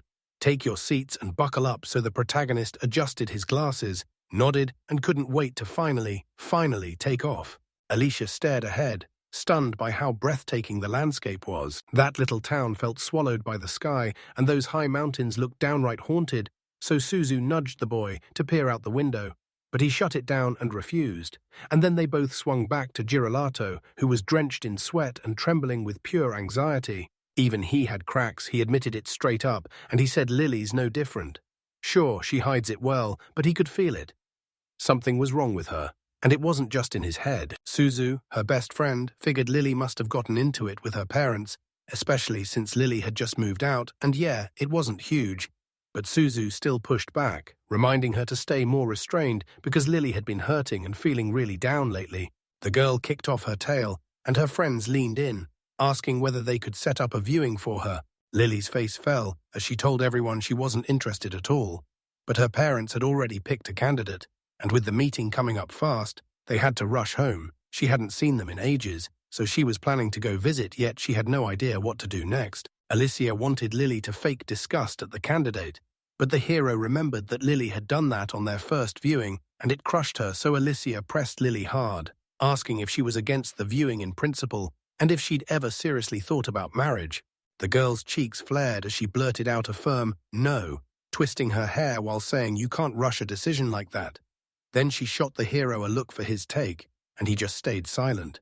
Alicia clocked that Lily wasn't exactly chomping at the bit to get married, then blurted that she was ready to marry Girolamal right now, and they launched into talk of starting a family, having kids, and spending every last moment together until Lily gasped in shock at what she just heard. Suzu guessed the girl wanted to quit the Adventurers Guild and settle down as a housewife. And Gerald was so confused, he just kept shaking his head. The girl grinned and said spending her whole life with the hero would be the most amazing adventure ever. The man figured it sounded exactly like a marriage proposal, and the other girls burst in, saying they'd be thrilled too. The girl went all tense and confessed she had no clue if she even wanted to marry. She blurted out that she was absolutely going to have kids with Girolamo, and Suzu jumped in, saying she was made for marriage and baby-making. Meanwhile, the guy shocked everyone by spitting water straight out of his mouth. The girl admitted she can't stop thinking about the main character. He's always on her mind. Right then, her whole body clenches tight, as if something inside her just snapped. The news hit him like a punch. Sweat burst off his skin, and he couldn't even wrap his head around what was happening. The short-haired girl burst into screams, begging to be happy with him and to have his children too, while the hero stood there, totally clueless about what she even meant. It was deadly, so they had to rise fast. Suzu said the dwarves were pure muscle, unmatched in strength, so she was sure that out of the three of them, she'd be the one to give him the biggest happiness. He leaned towards Suzu and told her he was sure of his skills, then promised they'd grind hard to learn everything they could. The girl flat out said the main character is still a total beginner, and he's got to be taught everything from scratch. He blurted out in pure shock, and Alicia snapped that if Gerald agreed, she'd learn everything. Then she warned him to stop daydreaming. Right at that moment, the strangest shifts began to ripple, and the man went stone still. He stared out the window and felt something bad already hit, then screamed for everyone to watch out. Everything lurched and swayed hard until the whole room fell into chaos. The girls started to drop from the blow, and terror ripped through their screams. Suddenly, Suzu sprang up and shot right above the hero. She crashed straight onto him, and a sharp cry of discomfort tore out of her. The man shot the girl an apology, insisting it was a total accident. She hadn't been wearing her seatbelt. Their cabin started shaking like it wanted to tear apart, and the girl slammed right into the guy again. She started huffing and puffing, and you could tell she couldn't believe this whole mess was just one huge coincidence. They toppled into each other as the cabin shook and rattled with relentless vibrations. Suddenly, the whole world went dead silent, and nobody had a clue what just happened. They'd definitely been warned about rough turbulence, and then boom, everyone started shouting at once. The protagonist and Suzu got shoved into the most awkward situation imaginable, and it all happened completely by accident. The girl shrieked that she felt violently sick. All the other girls went rigid with shock. The hero shot up from his seat and decided he was going to crank up the acceleration. He unleashed his magic and bolted out of his room like the place was on fire. They sprinted to the restroom, leaving Suzu behind, while the man wiped the sweat off his brow. Then suddenly, someone blared out a loud shout and called to everyone. The guy blared that a huge flock of wyverns had just dropped into the sky, so Alicia yanked the doors open, stared up at the heavens, and she swore the place was crawling with wyverns, and they swooped in at breakneck speed, sending everyone scattering in panic. Somehow the pilot wrestled the cockpit back under control, but nobody had a clue what would happen the moment those wyverns chose to attack. The protagonist stared at the next move, and the boy's panic hit hard. Sweat broke out as he blurted that nothing like this had ever happened before. Gerald snapped, "So we're flying blind," and they both apologized, scrambling like they'd just realized they had no plan at all. Wyverns swarmed the ship and closed in tight, leaving everyone staring at the distance to the capital and asking, "How much longer?" The hero snapped, "Give me a second," then spun to a passenger, shuddering hard as he did. The protagonist went to investigate, and Alicia made her move too. She told Lily to stay put in the cabin. Suzu burst out of the toilet, clutching her stomach as nausea slammed her, yet she still begged them, "Don't you dare do anything awful." The pilot leaned in and watched like a hawk, while wyverns swarmed the air near the ship. The pilot jerked around, stunned to find passengers packed into his cockpit, and he couldn't wrap his head around why they were there until a swarm of wyverns circled them, something he'd never witnessed before then. The hero glanced at their pilot like, "So you're the kind of master who reads wyvern behavior like it's nothing." He burst into laughter, insisting it was the first time anyone had ever said something like that to him, because back then, he thought only wild wyverns ever gathered in packs, and even so, he'd never witnessed it firsthand, even though he'd read about something close to it in a report once. Gerald looked up, and that's when a colossal dragon crashed into the sky, and pure awe hit him like a lightning strike. A fire dragon was gathering in a flock, wheeling and circling around him like a living inferno. Yep, it was confirmed. Gerald asked the pilot if the wyverns were banding up to take on someone stronger, and the pilot snapped back they weren't going to fight at all. They were just scared out of their minds, because for all their looks, wyverns are pure cowards. Then Gerald couldn't stop himself. What exactly were they terrified of? The pilot figured this was exactly why nobody saw it coming, like the lady had spooked them. And then he leaned in, saying, "I'm a fan," because he recognized her as a powerhouse adventurer and was sure she'd handle the wyverns with zero trouble. Alicia thanked him for the insane praise, then smirked and said she didn't think she was the only great adventurer out there. The pilot blurted the comparison, then quickly apologized for his slip, calling the lady a monster in the same breath, but the girl just didn't seem fazed one bit. The boy's stomach dropped with worry. No one had a clue why the wyverns formed a pack, and he knew they needed a plan fast. Then Alicia screamed, and the hero shot back, "What happened?" While she hung in fear, wondering if they'd started slaughtering a fire dragon, the hero shot back that he'd never faced dragons like that. Sure, he'd wiped out some terrifying dungeon enemies, but nothing even close. Then the protagonist froze, letting the words sink in. Suddenly, it hit him. Those wyverns weren't hunting him at all. They were terrified of him. The ship lurched hard, and the moment that dragon struck, everyone froze in shock. Then the pilot barked, "There's a guard up there," as if he could take it down by himself, while the rest of the crew snapped into curses. The pilot snapped that he couldn't hold them back any longer. Those wyverns were savage, stalking predators, slamming their furious attacks as the guard crumpled to the ground, totally baffled, and then a spear screamed through the air at one of them. He yelled that he didn't want to kill the wild wyverns. Then they stepped in front of them and shut the route down. Now, they've got to be wiped out, every single one. The protagonist was swallowed by a dark aura, gripping a crossbow tight in his hands. Gerald loosed a beastly crossbow bolt straight into the wyvern's eye, and it went down with a brutal pierce. The hunter clocked the hit, but snapped that it wasn't over. 2 more wyverns were waiting up ahead, and it all went down way too fast. The hero swore, staring at the fact he couldn't reload in time, then had to fling himself aside as the next wyvern charged straight at him. Right then, Alicia burst into view behind him, close enough to make his spine go cold.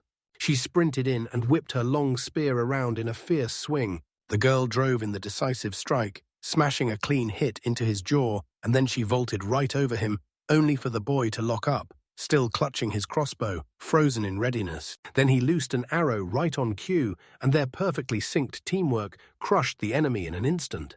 The hunter's jaw dropped when they realized their passengers weren't random at all. It was an adventurer and a top guild leader.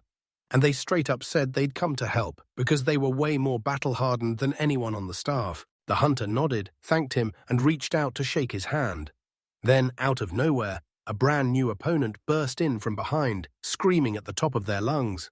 With a sharp thud, blood sprayed into the air. Gerald snapped his weapon up, loosed an arrow, and yelled that they never should have caught him off guard. Then he tore through them fast. Alicia had heard the wyverns were wickedly smart, and when they attacked, they stayed locked in perfect formation, so she had to stay on high alert. because how could they even maneuver in all that heavy gear?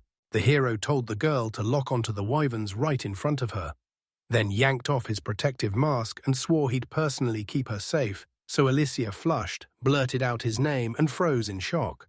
The hunter couldn't place the sound, and the protagonist froze. He couldn't believe how long it had been since he'd last grabbed a crossbow. But his hand still knew what to do, like muscle memory from a past life, until a fresh cry of attack tore through the air.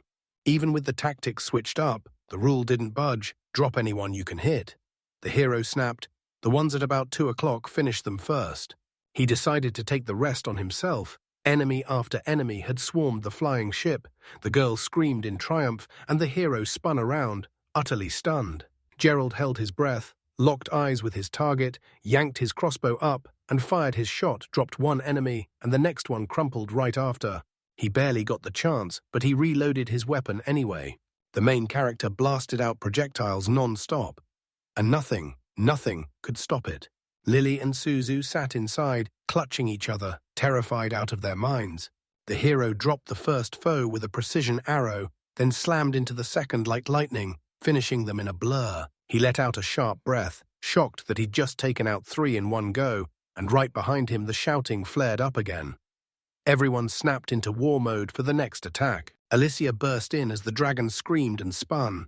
Then she sprinted in, heaved her weapon skyward, and started swatting down every enemy in her path, until the foe tried to slip away and Alicia leapt up beside his head and clocked him hard. The guard's eyes widened at the lady's sheer power, like it was obvious she was a real adventurer, and with enemies still everywhere.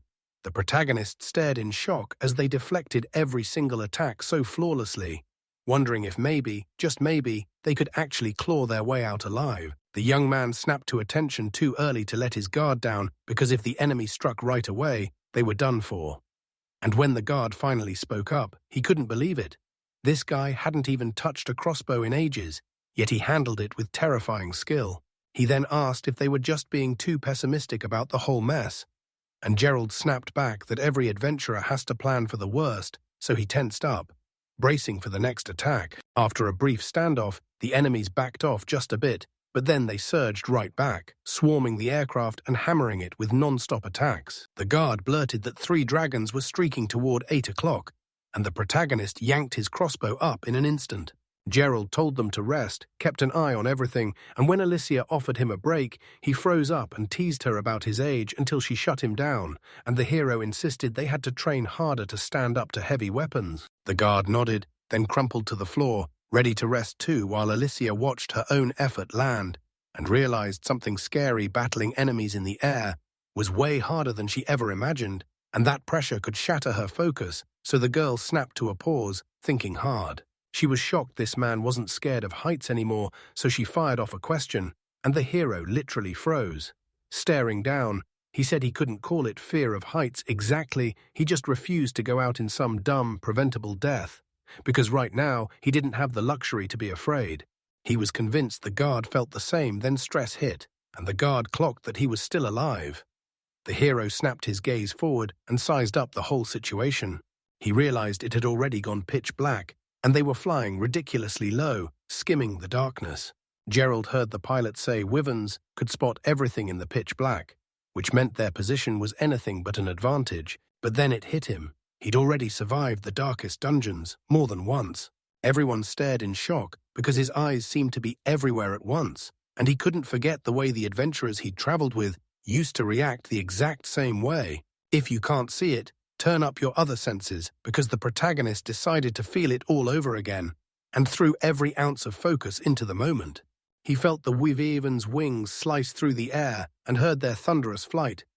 Then, out of nowhere, a woman's cry for the guildmaster rang out from behind him, and he spun in shock, shouting that climbing was way too dangerous. Lily burst out of the room and yelled that she'd brought him warm corn soup. Then the girl grabbed a mug and set out a cup. Gerald shot a surprised look at the soup, then thanked her. Alicia nodded along. Lily admitted she couldn't fight, but she'd help any way she could, so she started pouring. Then the girl froze, eyes widening as she blurted out fresh info, and Gerald snapped his head around. Out of nowhere, the girl pressed a kiss to his cheek. The hero froze in shock, like his brain just blanked. then fumbled to adjust his glasses, staring at Lily and quietly telling her to wait downstairs a little longer. Alicia felt it hit her the moment she finished her mug. She couldn't shake the weird feeling her gut was screaming at her to run. Suddenly, Suzu burst out of the cabin, and the protagonist's whole mood snapped to attention the second he spotted her. He demanded answers, and the girl told him she had only come to grab some dishes, then dropped the real bombshell they'd be crossing into the capital's airspace in just 30 minutes. Alicia blinked at the clock, only 30 minutes left, and that felt way too short, so Suzu nodded and said, "Exactly. We've got to last a little longer." The guard planted himself behind the group and told his superior, dead certain, that the Weavens wouldn't hold back and wait politely. Then Gerald, tugging his glasses into place, nodded hard and insisted everyone gear up for an attack. A sudden sidestep grabbed the hero's attention. He spotted Suzu and snapped, "Get back down right now."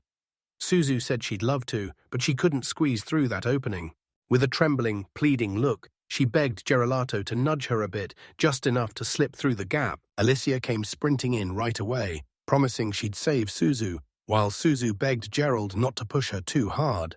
Then Gerald warned that the Wyverns were already closing in and they had to get ready, telling Suzu to stay patient because slipping through that attack wouldn't be easy. The guard and the adventurers hunkered down for the Wyverns' assault, and Alicia warned them the strike was rolling in from the 3 to 6 o'clock direction, while Claws and Danger also snapped in from other sides. The enemy surged in again, and all they cared about was dodging every strike no matter what, so they could cut their losses to the bare minimum and keep their numbers alive. The protagonist fell into deep thought, clocking that a few Wyverns were moving in a strange, razor-straight path. The girl demanded everyone grip on tight as they lined up the shot at the ship. Then one of the enemy fighters slammed into the aircraft, and the heroes clung on with all they had. The guard caught sight of the moment they smashed straight into the front cabin. The pilot got grilled about his condition, and the hero's gut sank because the ship was the target after the strike from above fizzled. They swapped tactics, and while Gerald chewed on the plan, he stared down one of the ship's Wyverns, and something clicked. He realized they could steer the ship without a single Wyvern, and the guard backed it up. So the young man snapped into action, pushed the plan forward, and rushed an apology to Alicia, knowing she'd have to hold the line by herself for a while. The heroes were totally lost about the plan. But right then, Gerald vaulted onto the flying ship like he owned the sky. Right in midair, he crashed the scene and sent everyone into stunned, bewildered cries. Out of nowhere, the adventurer snatched a rope and gripped it like his life depended on it, fired off a crossbow bolt, and shot upward toward the Wyvern. With a sharp, clever move, he dropped straight onto the beast's back, right as it erupted in shock with a thunderous roar. The hero snapped into action with his training skill, then snared those monsters and pinned them down without mercy. He admitted he wasn't a true expert, just someone who'd tried it a couple times. Most lessons went from physical control to psychological pressure, and that sounded way simpler than wrestling monsters in a dungeon, so he decided to break her. Suddenly, a guard watching the chaos cursed under his breath. His spare spear had snapped clean while the attackers closed in from every side, and someone shouted at him to stay sharp. Suddenly, Gerald burst in on his dragon and tore through his opponent to win. Alicia lit up and blurted out Geralda's name, and the guard stared in disbelief. He'd never seen anyone tame a beast like that, so he couldn't figure out who this hero really was until Geralda, perched on a wyvern in the dark night, leaned back and snapped that he was just the adventurer's guild's head. The battle on the Wyverns raged on without slowing down. The moment the enemy swooped around the flying vessel, the whole thing groaned and creaked above him. Then the pilot crashed down and clutched his head like it was splitting open. He couldn't make sense of the Wyverns' attack ever. Not once in all his years of service had they ever gone after a ship. And now he knew one thing for sure: this was an emergency, and they had to change course right now. He was still reeling when the dragon struck again. Then he spotted one of the Wyverns tearing through the sky, dangerously close. The pilot's jaw dropped when he realized the Wyvern in front of him was one he'd raised himself, and on its back sat a man, and he had no idea what was going on at all. Suddenly, the hero yanked control of the dragon, slammed into the enemy, and swung the crossbow into position. He saw everything clicking into place, and the way he flew felt totally new, yet fear never even showed up. His taming skill let him feel every creature's emotions, and Wyverns didn't fear the sky at all, so he pushed forward. Now he could finally aim without fear. Then the hero went for a reboot, realized flying wasn't awful at all, and got hit with a rush of pure, crushing freedom. The hero could unleash any flame he wanted. Then he locked in his target, swung once, and blasted a volley of arrows straight through a whole group of enemies. Electric shocks hit them out of nowhere, and they burst into screams while the guard stood there, utterly clueless about what was happening. Alicia screamed that it was a lightning strike, and the crazy part was, you could fry them even without landing the blow. It wouldn't drop the enemy for long, but since they were hanging in the sky, it was pure death. The attackers kept coming. The hero blinked in shock. Of course they'd strike at him instead of the ship, but that choice gave him the edge. He kept pushing forward, luring the enemy deeper and deeper away from the vessel. He carved sharp loops through the air, and his opponents couldn't even track him. Then the boy snapped his crossbow up, lined them in his sights, and let loose one perfect game-ending shot. He blasted a beam of light and sliced through multiple opponents, and everyone said his outfit looked straight-up cool. Then, out of nowhere, Alicia snapped, "Look ahead." And even as they started retreating, it was way too soon to breathe easy, because the girls figured everything was probably fine, right? Right above the capital, the heroes hung in the sky as the city blazed with a brutal glow. So bright everyone could spot it instantly. The guard let out a shaky breath, then they slipped into the air defense zone, finally out of danger, but right then the hero kept soaring. Gerald spotted something up in the sky, and his brain just couldn't make sense of it. Just when you think it's over, a second wyvern rips into the sky and storms straight ahead, glaring the boy down like it's personally furious, yet he can't make sense of it. Maybe it got split from the others, but that feels way too unlikely. Gerald clocked that she was totally lost after that hit. He also knew he wouldn't have time to stop it, because she was still blasting straight toward their aircraft. Then Alicia snapped her head up, gasped, and the hero yelled the girl's name. Suddenly, a massive magical pillar slammed into the ship, an enemy dragon lost control and plummeted, and the whole crew stumbled hard. They finally caught their footing, but all they could do was wonder how that lady was holding up. The girl collapsed on the ground with her eyes shut, utterly spent, and there she was, sprawled right on top of Girolamo, who clung to her like there was no tomorrow. She snapped her eyes open, and he immediately asked if she was hurt, only for her to shoot back that he should worry about himself. The hero swung down off the wyvern and leapt to reach her, then admitted he'd been reckless because the only thing that mattered was that she was still alive. The hero clung to her like she was the whole world. Tears burned in Alicia's eyes as she clutched the boy to her chest and whispered his name. And suddenly, the whole mystery snapped into focus. Then they just sat there in moonlit silence. The guard spun toward the other passengers and realized this wasn't just guild friends anymore. There was something real here. The young man instantly broke into a sweat, turned red as a tomato, and regretted every word the moment he'd realized she was his girlfriend. They rolled into the city just as the dawn broke, and then boom, the guest of honor for the big ball was announced. Alicia stepped out, and the sharp click of her heels snapped everyone's attention in half. Then she glided in, wearing a truly luxurious outfit. She practically dripped wealth in every frame, and everyone at the event couldn't stop staring at her, utterly blown away by how she looked. Those shocked exclamations sealed it. Alicia was here, and in the flesh, she was way more stunning than anyone's rumors ever said. While the top officials just couldn't wrap their minds around what they were seeing. One of the young guys couldn't help blurting out how flawless she was, and his buddy fired back that their friend who'd never bought into the rumors wasn't about to regret showing up. He said his friend just had a nasty temper, and he worried he'd end up tricking him, dragging him straight into a trap, while the other guy only chuckled. Then the young man suddenly snapped, "I want Alicia," and stared at her like he meant it. That other guy just didn't get it.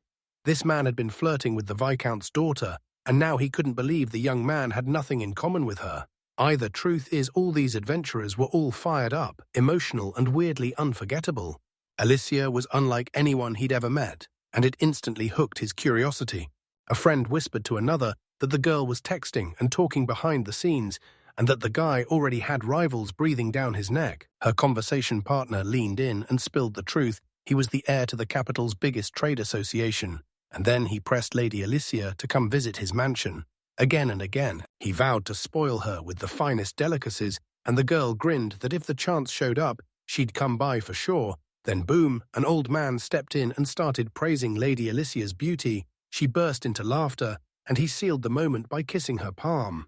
That guy decided a girl like her needed someone younger, and his buddy told him to keep it low-key, so nothing messy blew up while the protagonist watched their chat from a distance, and Alicia calmly stirred her wine. Two young men closed in on her. One stepped forward as Alfred, and with total respect, he said it was an honor to meet her, and the girl just nodded back. Georg, who swaggered in, named himself the local guild's patron, and raved about the place, offered Alicia a ticket to the capital, but she shut it down. Then he snapped that he'd blow her boredom away. Right here, the guy snapped his head toward her and begged her to become his. Suddenly, out of nowhere, like death's own shadow, a dark figure lunged from behind and tore Alicia straight out of the young man's arms. Alfred went stone still, mind spinning as the world blurred. Then his comrade clamped onto him from behind, just as the young man started to drop, and the other barely caught him by the sleeve. Everyone clocked it. He'd downed way too much liquor. They called in the servants and left him right there, while the ladies of the court, staring at his striking good looks, couldn't believe his drunken state and blamed it on Alicia's breathtaking beauty. The hero even pointed them to exactly where to take the young man. Suddenly, someone shouted Gerald's name. He jerked like a live wire, stumbled, and burst into a hiccup, totally thrown off, while Alicia watched the whole thing and grabbed his arm, shocked by how sudden it all was. She had no clue what he was thinking, because that stunt could light a fire and turn into a full-blown scandal fast. Gerald told her his patience had scattered because he'd not only hugged Alicia but also popped the question. And when Alicia teased him about whether he was jealous, he just froze, completely speechless. She wrapped her arms around Girolamo and swore her love would never die. And the hero couldn't stand it. He pleaded for him to stop, because his manly heart snapped under the strain. He even noted that the ball was way more exhausting. And while he lurked in the hall and listened, he finally got it. This sweet talk wasn't for their world at all. They weren't just different from the usual Adventurers Guild chaos, they felt like a whole new kind of storm rolling in. The man told Alicia he knew today crushed her, but he was sure she'd power through anyway. The hero blurted out an apology to Alicia, but she waved it off and told him he didn't need to say sorry at all. The girl turned his head toward the music as it burst to life, and suddenly it was time to hit the dance floor. The protagonist pulled the girl into a hug and told her the guests of honor had to be in the hall, so she nodded, like, yep, it was time. He circled her and tightened his embrace, and then surprised the girl's arms squeezed even harder. She tugged Girolamo to the dance floor, while the violinists blared and the guests chattered, toasted, and drank. Meanwhile, Alicia and the hero spun across this huge open space, locked eyes and feeling every beat like it was meant for them. He was stunned, his legs were probably still aching, but he shrugged it off. At least he'd saved the girl from that wyvern. He refused to linger on the pain, and there she was, spinning in a joyful dance, thanking him for always having her back. She yanked him in close, wrapped her arms around him, and blurted out that she loved him. Then they crashed into a kiss. Right then, someone spotted them on the balcony, Suzu and Lily, and both froze, shocked to find a couple locking lips. Suzu felt a wave of lightheadedness hit her, and the surprise on her face said it all. She thought she'd had enough to drink, yet she still ended up praising the drink. Meanwhile, Lily looked mortified by the whole messy scene, and right then someone asked about the girls. The servant strode up to the Duke and told him, "Both guests look great, so I'm going to strike up a conversation with them." The heroes keep the dance going, spinning together as they lock eyes and marvel at each other. They slipped into step with the music inside that lavish hall, while every single person watched closely and chatted about what was happening. Even while she danced, Alicia looked absolutely stunning, and everyone couldn't stop talking about her perfect posture, sweet charm, and killer strength, while the guys whispered about who would be brave enough to ask her out next, and whether they'd end up challenging her partner to a duel. Gerald watched from the sidelines, clocking every move as Alicia crushed it, and right then the guild leader marched over, shoving a "long time no see" straight into the air, telling him that ever since Alicia stepped in, the ball pulled in more guests than anyone could have ever imagined. It totally boosted the guild. Today's ball practically blew up, grabbing the media's attention, and you could tell the crowd had plenty of opinions to share. They said they had to move Mrs. Alicia to the Adventurers Guild HQ, and the second it hit, the protagonist went still with shock, because it turns out the answer somehow ties straight back to Irolama himself. The boss leaned in and asked if he'd back Ms. Alicia's transfer, because if it all went right, it'd be his work alone, a huge leap forward for a guy who was already basically at the top, and even the dungeon side of things was going smoothly too. The man said everything had changed, and then his companion blurted out an apology. Too many people flooded the ball, they had to greet them first, and every other detail would have to wait for later. Gerald just nodded along. The hero thought about moving up to headquarters, but honestly, promotions didn't light a spark in him. He just kept running the guild branch. And that hard work was what earned him the opening. He decided he didn't owe anyone his attention, especially not like his senpais, and he kept pushing forward, working hard and driving ahead. Suddenly, he froze, his courage crumbled, and he snapped out of it. Work didn't get to come first anymore. He chose to go all in on love and try harder. Suddenly, he spun his head around. No Lily, no Suzu anywhere in the hall, so he started wondering where they'd vanished. And just then, Lily wheeled back and snapped the newcomer, asking what he wanted. A guy strode up to them and said the party was booming. Then he figured it had to be Suzu, right? He flashed his name as Georg von Storff, admitted his friend had been chugging like crazy, so he was stuck solo, and then he asked them if they'd come with him. Suzu let him stay, smiling that they could do whatever they wanted. And Georg quickly thanked the lady before turning to Lily and demanding to know who she was. She stepped in and announced she was Suzu's escort and a guild adventurer, and Georg, caught off guard by her quiet charm, invited them to join the dance, then leaned in and asked if they were really feeling the party vibe. He could tell they looked cold, but that didn't bother him at all. Being serious felt incredible, and then boom, an idea snapped into the boy's head. He flung his arms wide and asked them to come to his estate with him, swearing they'd be way more at ease in his company than here. Then Lily snapped back loud and clear that they had to refuse, and she apologized. The boy scratched his head, then insisted they'd clearly misheard him. He swore he wasn't just some scoundrel. He was an aristocrat, no, a baron, and he was certain they couldn't possibly turn down an invitation like that. Suzu burst into laughter, calling it all ridiculous. This was the sixth guy to say the exact same thing, so they turned him down, but still thanked him for the invite.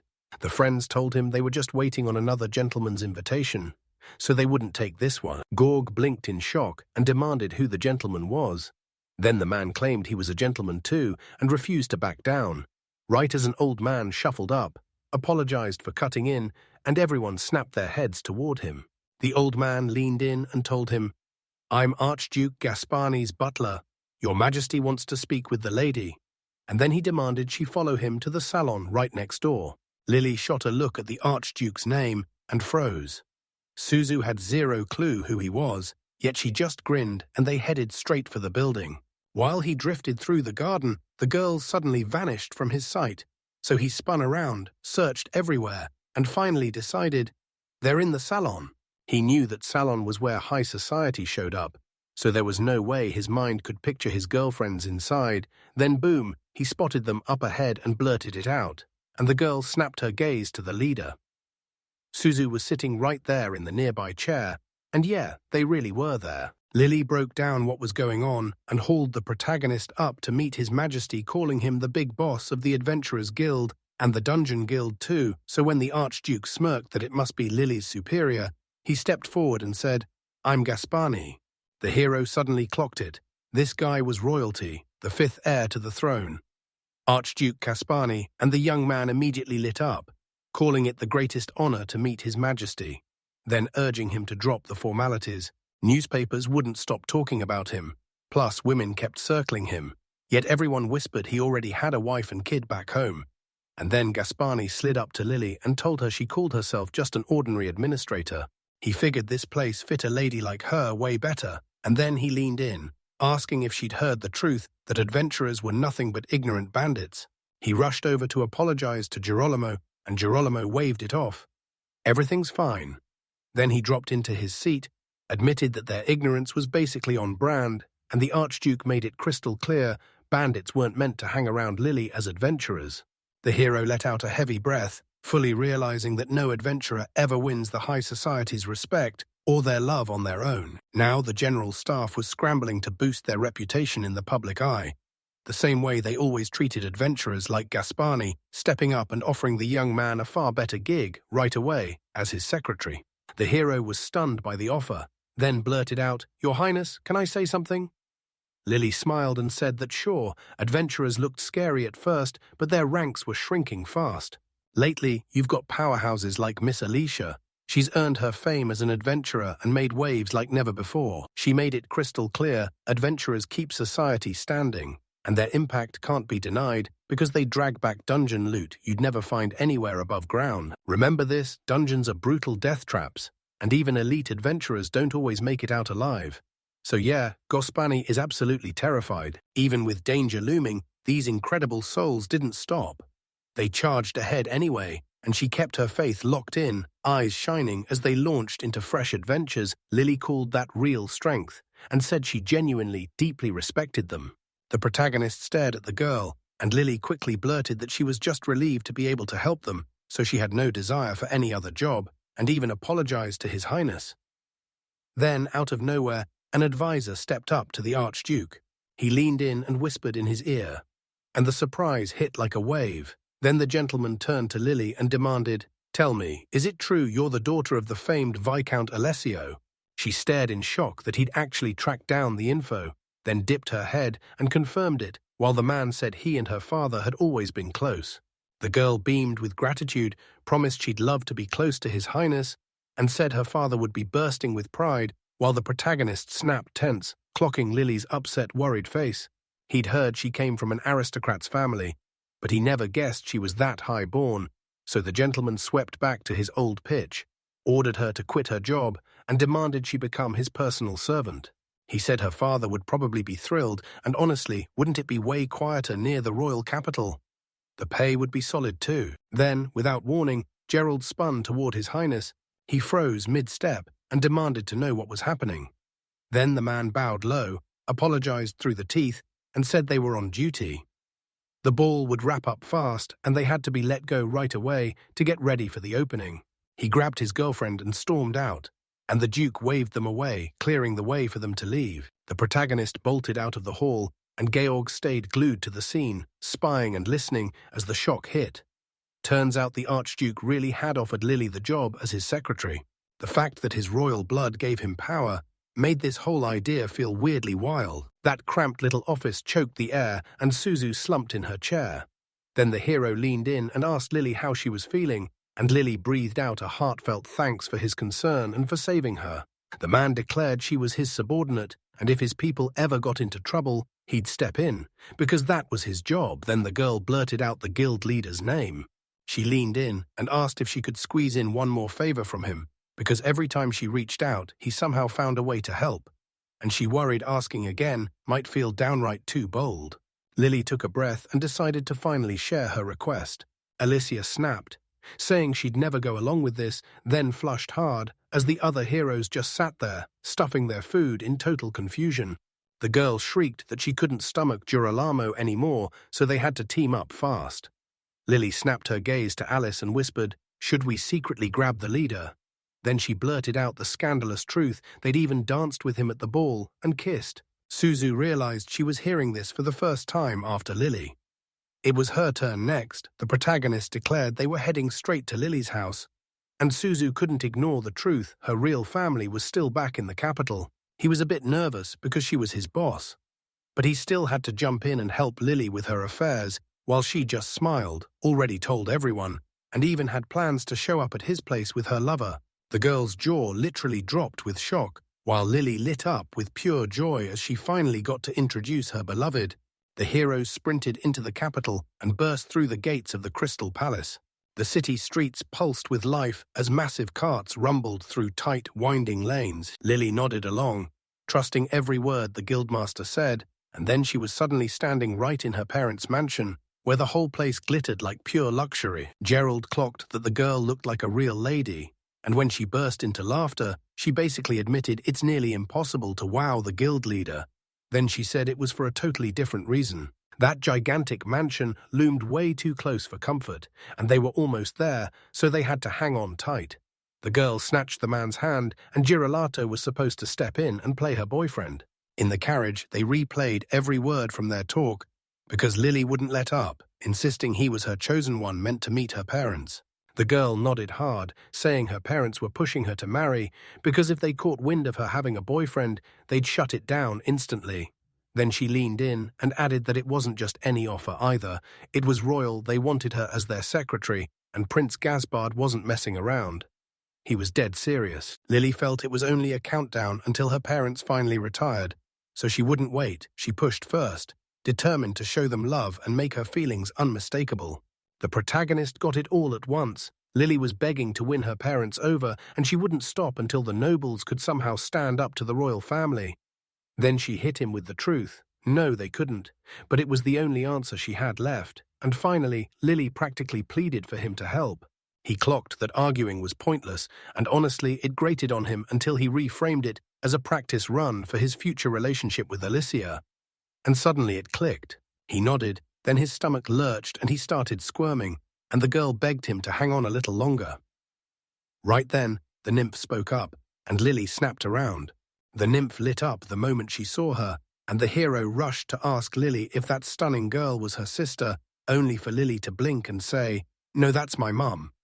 The mother stood there, utterly baffled, staring at the stranger right beside her daughter. The main character snapped his throat clear, like he was about to tear into the truth. He said it softly but crystal clear, "I'm so happy to meet you." Then he introduced himself as Gerald, and as her mother groaned, fear shot through her. The woman dropped to the ground in a flash. Lily sprinted over, yelling, "Are you okay?" Then she turned to her mother and demanded, "What are you doing next to this horrible man?"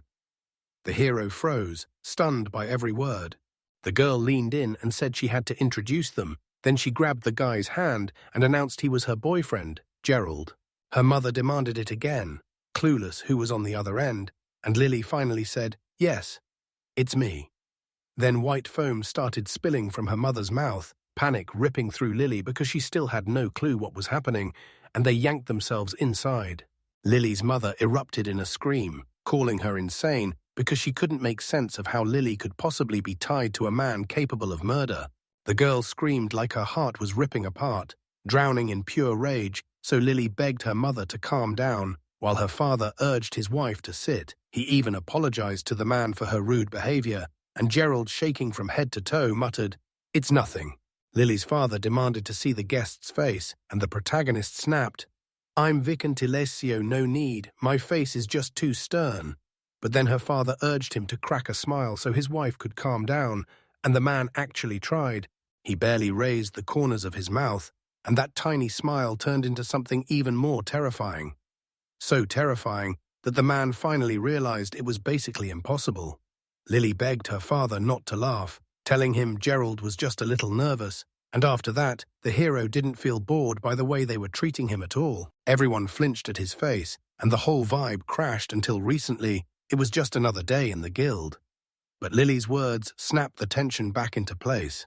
So the father starts to doubt, maybe this really is his daughter's chosen one. Lily fires back that Gerald is her boss, the guild's head, and he's totally swallowed by his work. Still, the man won't budge. He insists their relationship is dead serious. He marched in to tell his parents, "Don't bring up Lily's matchmaking again." And his father actually seemed to get it. The mother burst into tears and shouted that they were abusing their power, claiming they were twisting their young daughter to serve their own goals, money, property, whatever they could grab. Suddenly Lily shrieked, sprang to her feet, and demanded her parents stop, then declared she was dead serious, pointed right at Girolamo, and said she wanted his child. She raced to calm her down, but the girl's mother crumpled to the floor, helpless and frozen in pain. Meanwhile, her father spun to his daughter, begging her not to say things like that, because her mum had just fallen ill again. He tossed out an apology, then said he figured Gerald and he were the same age when the boy cleared his throat and announced, "I'm 40 now." And the conversation slid straight into aging and all the nasty sicknesses that hit with it. If his daughter remarries, what happens to their ages? Who'll be there to protect her next? And the baby's still on the way, and can he really raise them both with his time running out? Lily's father told him straight up that as long as he answered seriously, nobody would raise a fuss. So the hero nodded and said, "From what I remember of my past life, I can live comfortably for at least another 60 years, and honestly, I've got nothing to object to." Then he snapped his gaze to them and said, "You might wear aristocrat titles, but you're just middle class at heart, because once you walk out that mansion, Everything gets handed to your male relatives. He pushed for his daughter to marry into a higher status family, one where her life would finally be safe, secure, and worry-free. Lily's face crumpled with sadness as Gerald locked eyes with her, and he instantly understood she worried for her own safety, so he pressed, "Can we respect what the person wants, too?" From the boss's side, he could only see that Lily was all in cut out to be an Adventurers Guild member, and he told them to slam the brakes on all that matchmaking talk for marriage for now, then urged them to take a closer look when a sharp, negative voice immediately cut in. The girl's mother snapped that they needed a matchmaker right now because her beauty wouldn't last long, while the man stared in shock, stunned that an elf was even talking, then broke into praise for the girl's stunning looks. She turned red with rage, shouting that his act wasn't just using his daughter, it was how he picked her as his next target. It felt to her like every adventurer in that place was nothing but a savage, and she refused to let her daughter get dragged into that life, so she made herself leave. The father said he understood Lily's wishes, then lit up another cigarette and told her they couldn't recognize Girolamo after everything they'd discovered. It was the noble world's endless curse, the answer the protagonist got right after talking with his parents, while the girl strolled down the hallway and thanked him for all the sweet things he'd said about her. The boy swallowed, cleared his throat, and admitted it was true, then rushed out an apology for all the chatter. Lily then told him her parents had always been nothing but rude, and Gerald nodded, fully getting why she chose to leave. Being an adventurer, he said, was way better than staying trapped in that family mess. Honestly, it was pretty bold. He refused to let clueless people who knew nothing get away with insulting him. Meanwhile, the hero had no clue about the fancy rules of aristocrats. Lily did, though she grabbed his hand and told him straight up they were better together. Now they were officially a couple. And the hero had no clue where Lily was steering him. She shoved him into her room, told him they'd have to wait while she unpacked, and he nodded along, staring in silence at the photos like they were about to tell him something.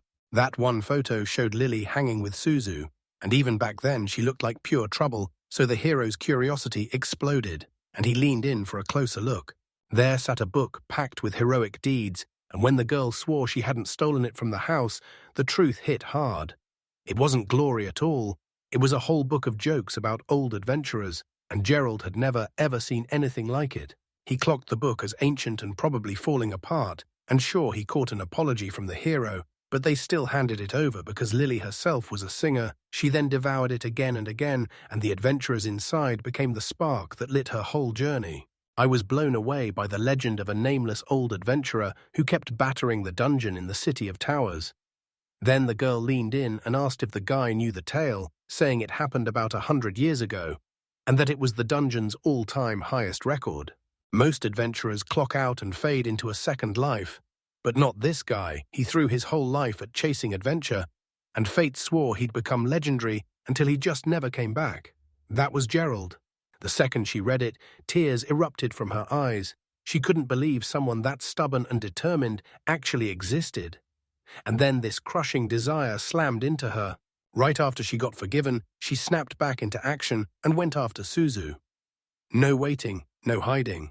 She didn't jump straight into being an adventurer either. She chose the road of a philosopher, and Lily's dream was crystal clear. She wanted to join a guild in Tower City, chasing the footsteps of that mysterious adventurer. The hero went stone still, then snapped out of it, and after a quick beat, he told the girl, "Yeah, it's me." Meanwhile, Lily slipped into a schoolgirl uniform, and the man was totally baffled by it. She had already decided she'd ditch him soon, so why not throw on the uniform and make it happen faster? Then she turned to him and asked, "So what do you think of my outfit?"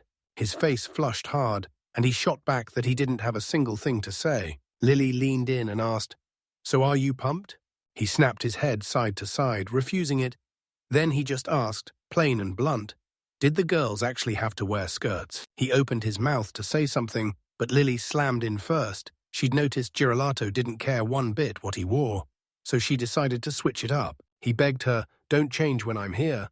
But she laughed it off. She'd changed around him a bunch of times already, and she just wanted a trip back to the good old days, and then she told him, "Close your eyes."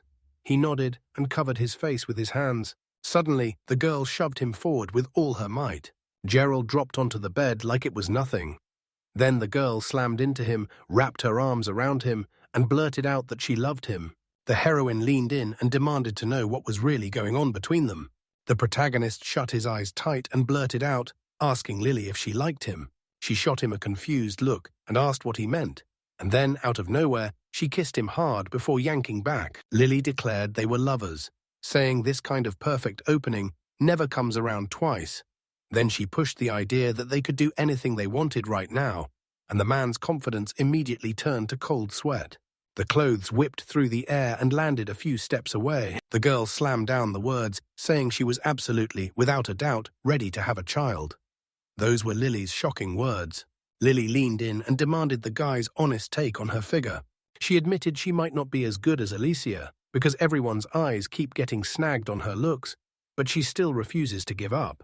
Convinced she has strengths of her own, she flushed with embarrassment, but still managed to suggest, "If you don't mind, we could look at it together." Gerald took his sweet time reassuring her that Lily had her own kind of magic at least. That's what he believed. Those words hit the girl like a spark. She blushed hard, stared at the ground, and froze for a second, totally unsure what to do next. She flashed a bright smile, let out a happy laugh, wrapped her arms around him, and blurted how thrilled she was to finally hear that. The hero leaned in and told her plain as day that she was softer than Alicia. Suddenly, the hero snapped out of it, thought of Alicia, and told Lily to shut down the conversation right there. He figured it was safer to dodge the topic, then snatched the girl and pulled her into something else. She grimaced, then blurted out an apology like it burned her tongue. Lily couldn't stop wondering what they should do next. The girl leaned in and demanded, "So what are we doing?" The hero himself was drenched in sweat, and he had no clue what to do next. He was left utterly stunned. Gerald knew everything from books and every other source, but his body just wouldn't obey. He was mulling over tactics, but real combat felt leagues beyond theory, like the art of war was a bedtime story compared to what he was facing. And if this was a dungeon, he'd be dead already. Lily cut in and asked what was wrong, and the boy just admitted he wasn't ready yet. Right then, Suzu burst in from the side, spotting exactly what was going on, and making it clear that's exactly why Gerald was useless for anything. Both spun around, stunned by Suzu's sudden arrival, while Lily blurted out a sharp scream the moment she spotted her friend. She begged Lily not to bolt again, not to make things messy like before, and Suzu breathed a sigh of relief. Thrilled her friend had finally grown more confident, then she warned that if it kept going, she wouldn't step in again, and she made it clear it all came down to Girolato. The hero rubbed his head, cheeks burning with embarrassment, and blurting out, asked Suzu where she'd come from. She told him she'd come straight from their parents' place, then pointed to the building up ahead and said it all looked easy to find. That got the boy's curiosity roaring, so her parents really lived there. She nodded and said, they lived and worked in that same house, and yeah, she slipped in through the trees to get here. Suzu trudges the same path she's walked since she was a kid. Everyone's warning her it's dangerous, and she just snaps back that Lily has always been the real danger. Lily snapped at her friend to shut up. Suddenly, the parents came sprinting in, alarm blaring at the noise, demanding if everything was okay. Then Mum shot the rude man a sharp look, wondering if he'd just been insulting her. Suzu declared that it was her time to hog Girolato, and that it was time to move on. She yanked the boy out of the trees, and Lily bolted to the window, staring down in shock. Then the heroes scrambled down after her and sprinted down the road, fleeing from her parents. Lily's heart sank with disappointment, and the whole city roared with life all around her. Smoke roared into the sky as Suzu wandered through the city, and the protagonist closed in on her. Then they were headed out to sea on a boat. He leaned in and asked where she snagged that perfume cigarette, saying it was pure luxury, not like those plain regular ones. Then she shrugged and told him she'd gotten it the night before at a party from a fat man, and that man was Archduke Gaspani. She said Lily just wasn't the right fit for him in a mess like this, and Suzu swore it all started because Suzu had been there during recess the moment that hit. Lily froze cold. She told them she'd stuck by Lily for as long as she could remember, and if her sister got bullied, she'd step in without hesitation. Gerald pointed out that Lily had finally lived her dream of becoming an adventurer, so he praised Suzu, and the moment it landed, the girl blushed hard, looking totally mortified. She snapped at the boy for blurting out nonsense like that, then made it clear Lily chose to become an adventurer on her own. Suzu couldn't help imagining herself in a nobleman's servant role, and when the hero apologized for raising it again, he still couldn't stop talking about Lily. The hero demanded whether it really was a good move to yank her in earlier, and he even figured she'd been better off as the assistant. She only smirked and snapped that it was downright unpleasant, and the boy instantly knew she had issues. Then he told himself this was the perfect opening to get closer to Lily. Suzu told him, "Love's great, but it's not the whole point." The hero nodded, admitting it hit home. Maybe he was still seething that he'd blown his one shot to finally ditch his status. But he threw that idea out, and honestly, she helped him more than you could ever imagine. There's no way he could have pulled that off by himself. Suzu froze at his sudden, weird reaction, like Alicia had already erased everything else. Or like the girl just didn't feel anything at all, and in Girolamo's head, Alicia was all he could think about, Suzu realizing exactly where his mind was landing. He shoved his glasses into place and said it all came down to perception because he was standing right at the heart of this triangle, and the three of them deserved the same shot, so Suzu leaned in and offered the kiss. She couldn't believe he was confused about her motive, so she cut right to it. Since someone already stole his first kiss, it'd be unfair if he didn't kiss me too. Now it was just two of them left, so no more overthinking, no more worrying. And there were only two to worry about. Not counting the rower Girolato, figured he'd finally gotten used to all this chaos. And then Suzu leaned in, pressed a kiss to him, and shoved Girolato forward. She told him to be grateful for the chance to train, and the man let out a heavy sigh before nodding, agreeing. Gerald kissed her. He jerked back, realizing just how painfully awkward it was, and his face flared red as he blushed hard. The girl shot him a glance with flushed cheeks, clearly panicking and on the verge of losing her cool. Suddenly, the cigarette slipped from her fingers and plummeted toward the ground. Then the guy snapped it out of midair. He leaned in and stared straight at her face, like every detail might hold the answer. She blushed so hard she could barely breathe, and yet her heart was soaring because it finally happened. The protagonist leaned in and asked how she felt. She shot back that it was just brutally unfair. Outside, night had swallowed the sky, and inside that fancy house, everyone was buzzing about Alicia shopping for Suzu in the morning, then roaming the city alone in the afternoon. She couldn't help it. She kept wondering what everyone else was up to. Lily insisted everything was just like always. Suzu nodded along, even though that felt weird, so she grilled Girolato about what the others had been doing. Lily insisted she was just introducing Girolato to his parents, but Suzu cut in fast, and suddenly, Lily admitted she had a date in town and that they'd kissed. Alicia blurted that they were doing all this behind her back, and that she should have stuck with Suzu because she wanted a date too. The man snapped that he had to bolt from the capital the next afternoon, and they all headed out together. Then Alicia hissed, "Nice try, you're dodging the question." She was furious and snapped that she wouldn't bother him this time. And at night the sky was pitch black while the moon glared down above. The room sat in darkness as the guy yanked open the window for fresh air, stared out at the street,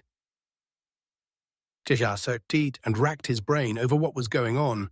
Then he struck a cigarette, admitting these had been brutal days, the only days the capital could ever remember. He remembered every moment, every kiss, over and over, like they were burned into his bones.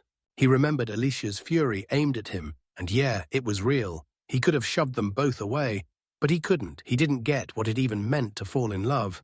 And he wasn't sure he could afford to play carelessly with feelings like these. As he replayed their faces in his head, the call hit out of nowhere, and he finally understood he couldn't stay standing there. It was Alicia right there on the balcony. She welcomed the hero with zero hesitation.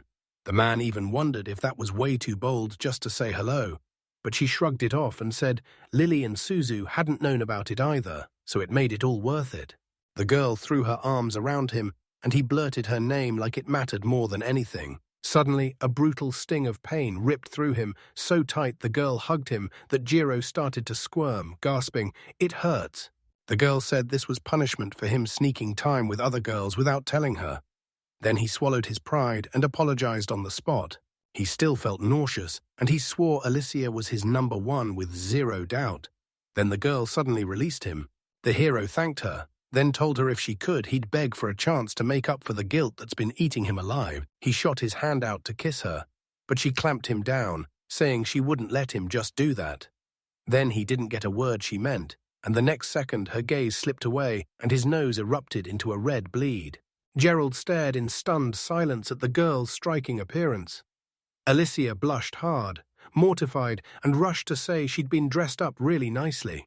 She told him that it was Suzu who picked this outfit for her. The girl strode up to Girolato and lit a match under his shame, pushing him to atone, and then she hit him with a proposal.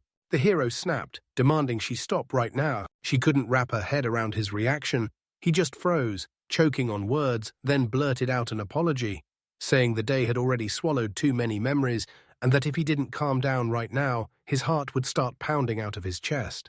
That late night in a sprawling mansion, Gerald grabbed a glass of water, chugged it down, and let out a heavy sigh, because a voice was telling him to calm down and he was nowhere close. On the bed, the girl flashed her clothes at him, insisting they looked different, and when he snapped, "What's wrong with you?" Because she was coming at him way too hard, she shot back, "It's your fault."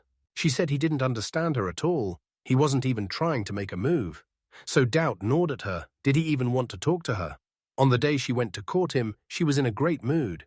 She kept telling herself this thing would grow fast, that there were clear steps to go through. Then she grabbed the man and snapped that timing is everything in love, while he understood exactly what could blow up if they kept pushing like this. He told her they'd end up a couple and that marriage was the only road forward. And the moment those words landed, joy lit up her face. Then he leaned in, asked if she was truly sure, and went dead serious. She let out a heavy sigh. Then she reached for him, held her hands out, and asked, "Do you want me to say it?" She promised she'd repeat it as many times as he wanted, because what she was really asking for was to become his wife. He caught how clearly she meant it, like she understood the whole picture. No way they'd come this far just to stop now, and the girl nodded right along. Staring at her, he realized this was the first time he'd ever done something like this, at least in his past life, and his heart wasn't ready. But he was finally starting to sort his thoughts right then. Boom! Someone slammed a loud knock on the door. Behind the door, the girl asked if he was in there, then pushed him to open up. But Alicia flat out refused, freezing him in place until Lily burst out, screaming that Suzu had been snatched by unknown people. Girolato felt crushed, but he couldn't change a thing, so he yanked the door open, told the girl to breathe and explain everything, and she started talking, then abruptly cut herself off. She went wide-eyed when Alicia stormed out, then demanded, "Why were you in his room, and why are you dressed like that?" Alicia wouldn't answer and just shot back, "So what's wrong with Suzu?" She got distracted mid-conversation, told him they'd be talking while walking through the city, then ditched off to a grocery store to grab supplies, only to come back and face a truly shocking sight. The men hauled the girl onto their backs and shoved her into a horse-drawn cart, then jolted off until they finally rolled up to the scene right where she said it all happened, so she demanded to know what they were supposed to do next. While one of the men caught a scent in the air, Suzu's fragrant herb, something the Adventurers Guild banned from open trade, sat at the center of it all, along with a sleep potion ripped from a dungeon creature. And Alicia pushed the plan split up. But the man insisted she go with him. He snapped that Lily should grab the hotel phone, call the security guards, and warn them, then lock herself in her room. Lily wanted to run with him, but he shut her down hard. He said Suzu was just an adventurer, and after she'd already failed once, he doubted she could pull it off, so Suzu hesitated. But finally she agreed. As he walked away, he told them to hand it over to them, and Alicia jumped in, swearing they'd do everything they could to save her, so Lily begged one more time, "Please try again." The protagonist and Alicia sprinted through the city, chasing a trail of the girl's perfume, and Alicia snapped that King's Landing didn't feel nearly as safe as everyone pretended. She was sure someone had set their sights on Miss Lily's life. He froze at her words. Then she shot back that Lily was the daughter of a middle-class nobleman, and at a recent party, Grand Duke Gaspani, a royal family member, spotted her and personally invited her to serve him. She shot back a no at first, but he's royalty, so it doesn't shock anyone that they're trying to grab her. Only they can't be sure it's actually him, and whoever tried to assassinate her clearly had no clue what she looked like. But if they were royalty, they should have known exactly what they were up against, because either way, they were trying to save her. Alicia blinked in shock when she learned Lily was born into a noble family, then admitted she'd always idolized the adventurers who once roamed that city. Yet she'd never had the guts to become one herself, but she refused to quit and tracked the adventurers down. and the girl answered that she got it then. Out of nowhere, someone yelled, "Stop!" A crowd stepped in front of them and snapped that the path was shut for a while. Turn around and go, "Now then," right then. One of them spotted Alicia. One guy swore he'd spotted her face on the guild poster and couldn't stop staring at her long legs, while the next insisted she was a total sweetheart, a model too, and a bona fide powerhouse adventurer. A sharp-tongued woman in the crowd slapped them and demanded silence, because she knew Alicia way too well, just some provincial adventurer with a pretty face who flirted her way into the favor of some city magnate and suddenly turned all sugary sweet and dressed to kill. Suddenly, the idea hit her. She marched up, offered to let her in for free, then promised she'd land a punch in her face first. At that exact moment, Alicia snapped. She slapped the girl hard across the face, stunned by the move herself, and asked, wide-eyed, if she should keep going. The woman barked orders at the bandits to take her on. They surged forward, and she tore into them until they finally realized the protagonist had already vanished. He shot her an apology, then clung to her advice to take care of it because she'd been in a horrible mood ever since an uneventful run-in with him. So she'll keep them busy for as long as she can. She doesn't have to stress, he tells her. But the truth is, he's got one nightmare on his mind, Suzu. Right then, she lay unconscious on the table while someone screamed that it wasn't the right one. They had to grab the half-elf before it slipped away. The man claimed they were scouting near the hotel, but she snapped back that she was Lily. Then the cloaked man barked for them to leave and erase every trace. He pictured tossing her to the Archduke, a man utterly bewitched by her, and thought he'd be hailed for it. Then he snapped, slammed the boxes onto the floor in pure irritation. He couldn't shake the guilt for her. She'd already clawed herself awake from the grip of a deadly sleeping potion, and he kept staring, thinking, so how tough are the dwarves, really? She said help was on the way, and he fired back that they've got top-notch people with them. Yeah, they took precautions, but they can't hang around here long still. He'd squeeze in time to look it over. Then he yanked out a tiny bottle. This potion comes from the same kind of monster as the one that put her to sleep, just a far rarer specimen. He shoved it straight into the girl's mouth. It's insanely valuable, and it has to be sold to the Archduke, with Lily in tow. At that exact moment, her whole body began to tremble. He couldn't believe what one tiny drop could do. She'd wrecked his plans, and she'd pay, but he wasn't about to become a demon. So he chose mercy for her, and then, with his dagger, he cut through her clothes to leave her exposed. A woman shrieked at them to stop her from pushing them back, but the men still barreled in, calling her gorgeous, and promising they'd be gentle because they couldn't defy their leader's command.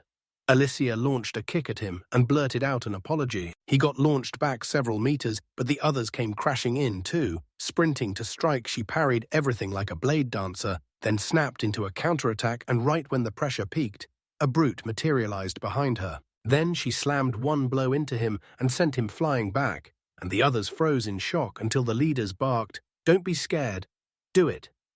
Right then, a girl suddenly shouted her name. She snapped that the man with Alicia was gone, and she couldn't stop wondering where he'd vanished to because they hadn't been told to do this at all. And the real plan was to keep their distance and leave him to whatever happened next. After that, she licked her lips and snapped that they had to take care of the enemy first, while Alicia kept charging back into the fight. Out of nowhere, a charge tore past her and carved the ground, and the leader sneered that her unkempt look disgusted her, so she decided to help. Then she launched forward, screaming the leader's name. She unleashed a darkness-cleansing strike, and swirling vortexes of power spiraled around her, locking straight onto Alicia. She barely dodged, but her clothes got ripped, and when the leader caught a glimpse of her underwear, he snapped and started screaming that it was utterly shameless. While Alicia landed with sharp precision, she launched onto the girl sprawled on the ground, catching her before she could breathe, easy exhaustion all over her face, and her assistant screamed in pure fear. Alicia couldn't believe she'd been trapped like this, and she quickly apologized to the protagonist, because now they had to break into that room and rescue Suzu, who was locked in with the masked kidnapper. A real adventurer can read a dungeon like a map. But trust me, he never expects to land at some lonely dead-end crossroads like this. So now, he turns to the girl and offers her a new kind of fun. Something he's never tried with someone like her before, but right then, the main character burst into view and launched himself straight onto his head, slamming his face into the floor. He stared at the girl, scanning for any sign something was wrong, and right as doubt hit, she was already trembling on the table, and he knew he'd caught it just in time. He grinned, thanked her for leaving that perfume trail, then noticed cigarette butts scattered on the bench right by the entrance. He starts to think she slipped that crazy-smelling herb into the kidnapper's pocket, and when he sees how she pulled it off, he's blown away, so he tells her to waste no time and get to work. She snatched him in an instant and slammed him onto the table, yelling that the man had slipped her a strange drug and she needed help because she could feel her mind slipping like she was going crazy. Sweat dripped as the protagonist scowled at her, then said he understood it all and would step in right now. She stared back, stunned. He offered her a drink and swore it was a brand new mind-bending potion, one that burns away fog, snaps your thoughts clean, restores deep sleep, and even crushes most mental glitches, all brewed from rare herbs scavenged from dungeons and monsters. Their development team already vouched for it, so she can finally breathe until she remembers the one catch: it still hasn't gotten the required accreditation. The girl started recording right at the mouth, and he groaned that it was clearly unbearable. Still, it looked like an adventurer could tough it out. Then he demanded how she was doing. She broke into coughs, and he zeroed in, studying the kidnapper up close.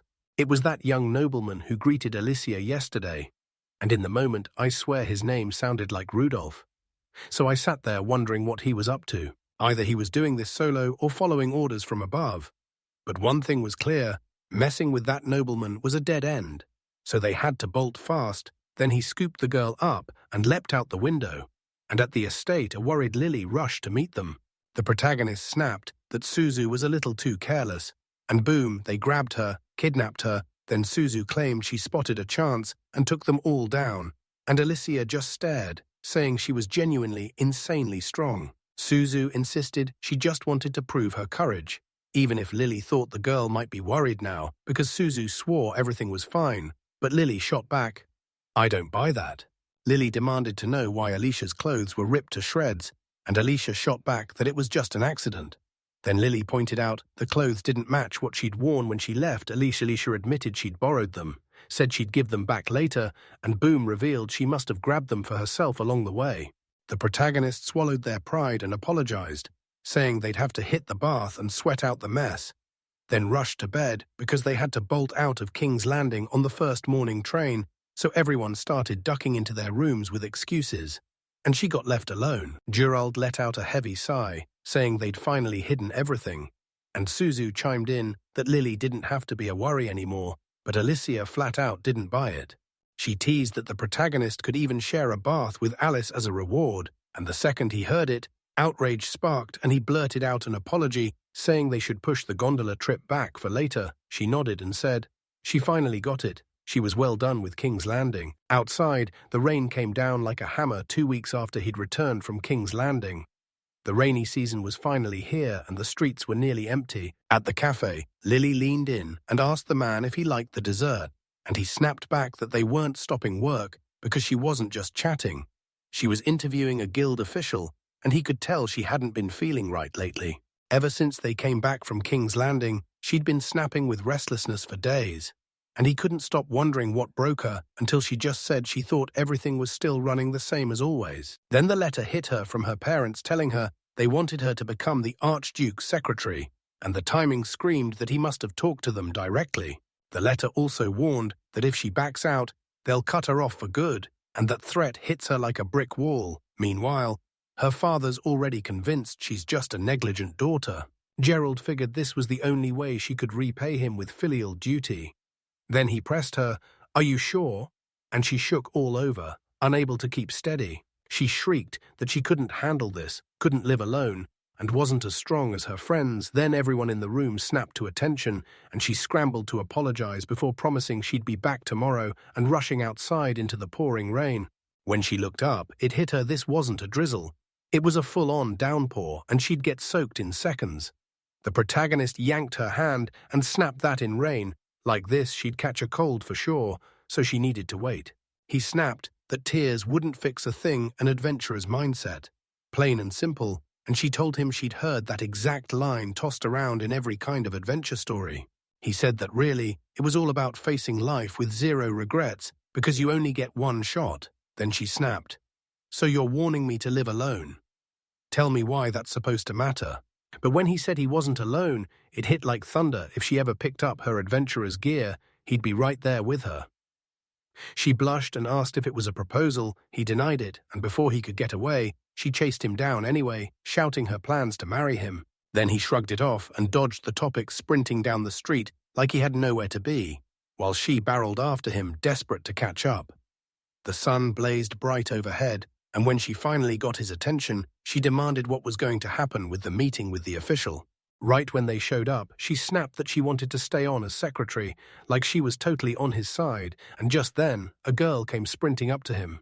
She fired back, asking where they'd been, and he shrugged it off. Nothing special, just being outside. Then she explained that something unexpected had crashed in. A frown snapped onto his face as the Duke appeared. He smiled, said they'd met again, and declared he'd come to take little Lily. Right there in town, they demanded the guild leader's name, and at that exact moment, the streets erupted with noise. People stared at the carriage, while guards stood watch.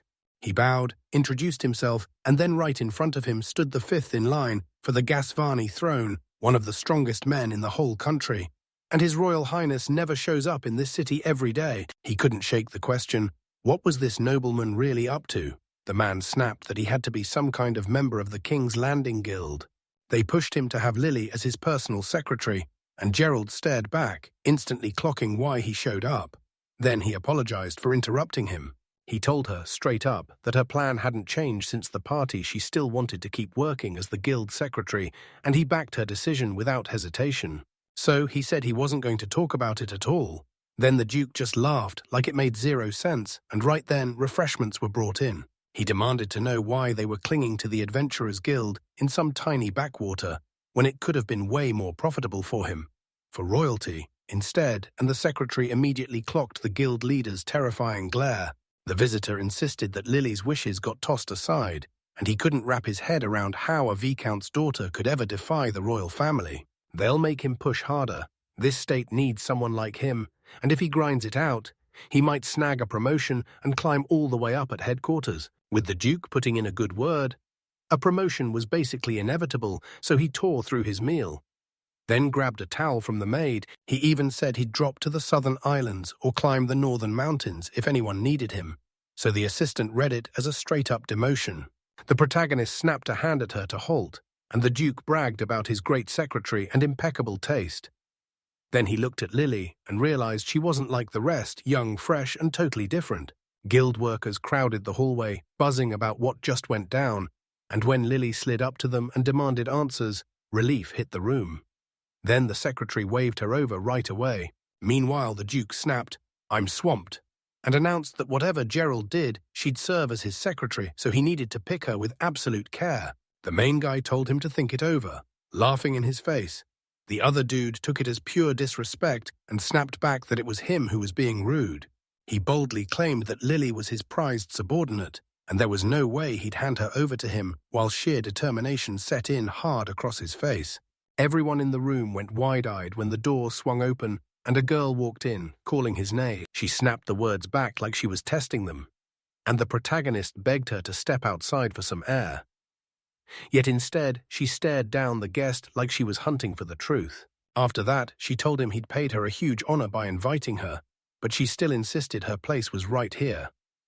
Then he rose and said he already knew what they were all thinking. After that, he yanked the girl by the hair and snapped that getting in this easy wasn't how it usually went, because they'd better remember exactly what they'd just said and done, or they'd regret it for good. Thanks to their stubborn, petty choices. Rage boiled in the protagonist as he demanded the man let the girl go. She didn't want any of this.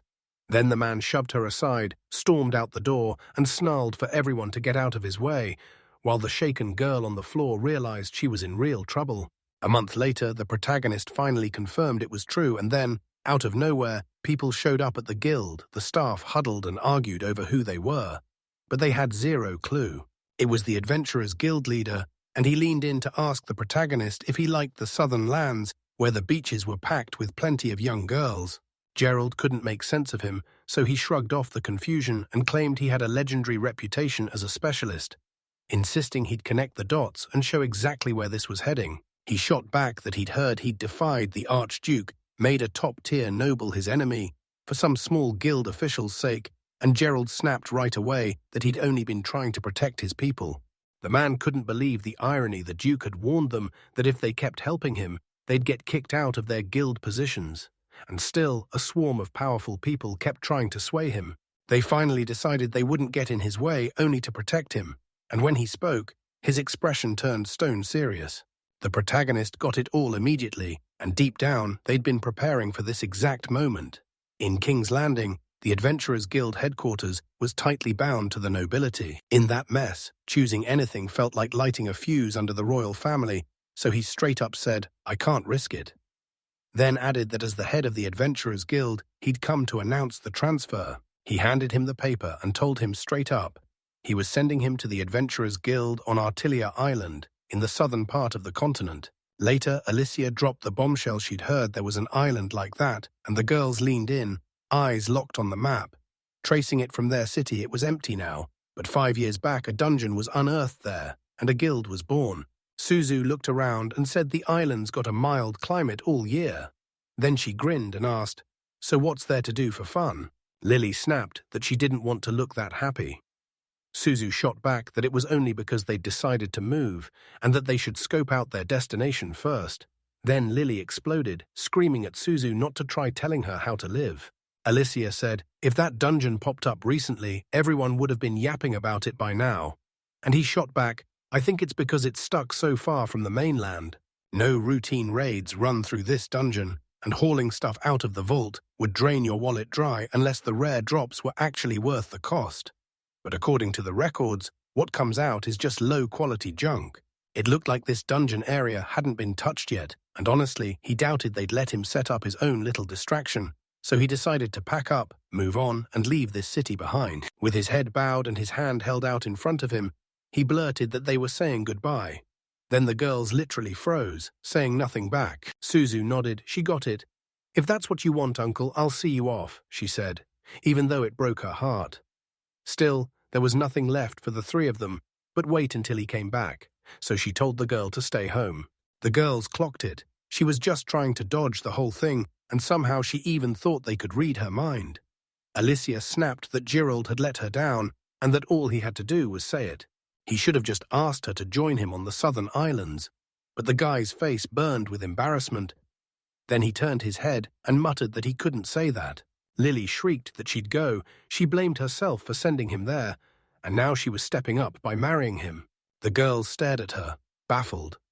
Suzu told her that the moment they clung together in that rainy day, he promised she'd never be alone, and Gerald shot back that he wasn't sure that was the right thing to promise, while Alicia pressed him, questioning every word. The man awkwardly shrugged it off as just work, and Lily shot back, so it's strictly business. Then she suddenly stumbled, and he snapped into action, catching her as he leaned in. Come with me to the countryside. She didn't need to be his wife just to tag along. She blushed and said it wasn't necessary, but right then Suzu barged in on their embrace and demanded to know what they were talking about. Alicia slipped up behind him and declared, I'm your fiancé, whatever I am to you, I'll follow you even to hell. And he just stood there, shaking, whispering that he was terrified. Suzu said they were adventurers, so leaving town for a bit shouldn't cause a single problem. But then she couldn't stop wondering what Lily would do with her job as a secretary. She shot back that she'd been thinking about pushing for a transfer, shifting people between headquarters and the guild. After all, would need headquarters to sign off, and with the Duke squeezing them, she didn't think they'd ever give the okay. Suzu leaned back, sighed out a hard truth. I'm sorry, but I think I'm out of this love race. Then clutched her resolve and promised, but I'll follow you. I'm coming too. Outside, seagulls glided over the quiet port while a crowd had already gathered. Standing on the ship's deck, Lily clutched her hat and watched the birds sweep past. Then she smiled and said the wind felt amazing, like the perfect start. Suzu couldn't even process it. She was sick. The protagonist looked her in the eye and said he'd send her on sick leave, and somehow they'd already covered every single detail. The guild bosses down the street can actually hand out vacation days to the staff, and Suzu noticed Lily leveling up fast, so she asked who exactly deserved the credit. The protagonist snapped that fulfilling her request was the final job he'd ever take in this city, and the girl shot back that they'd be back soon. Alicia added that she's going to have a blast on the southern islands too, where guilds are almost non-existent, but she warned it won't be easy. The protagonist could barely contain their excitement, because it was finally time to set sail for the island of Artilia, and the whole crew was packed aboard the ship. They pushed forward side by side toward the island of Artilia, a tiny speck tucked in the continent's south, running north to south like a hidden promise.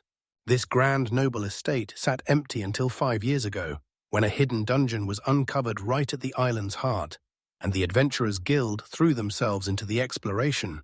People claim the island stays warm and comfy all year long, and sure, it sounds like perfect conditions for steady progress, but trust me, it's not that simple.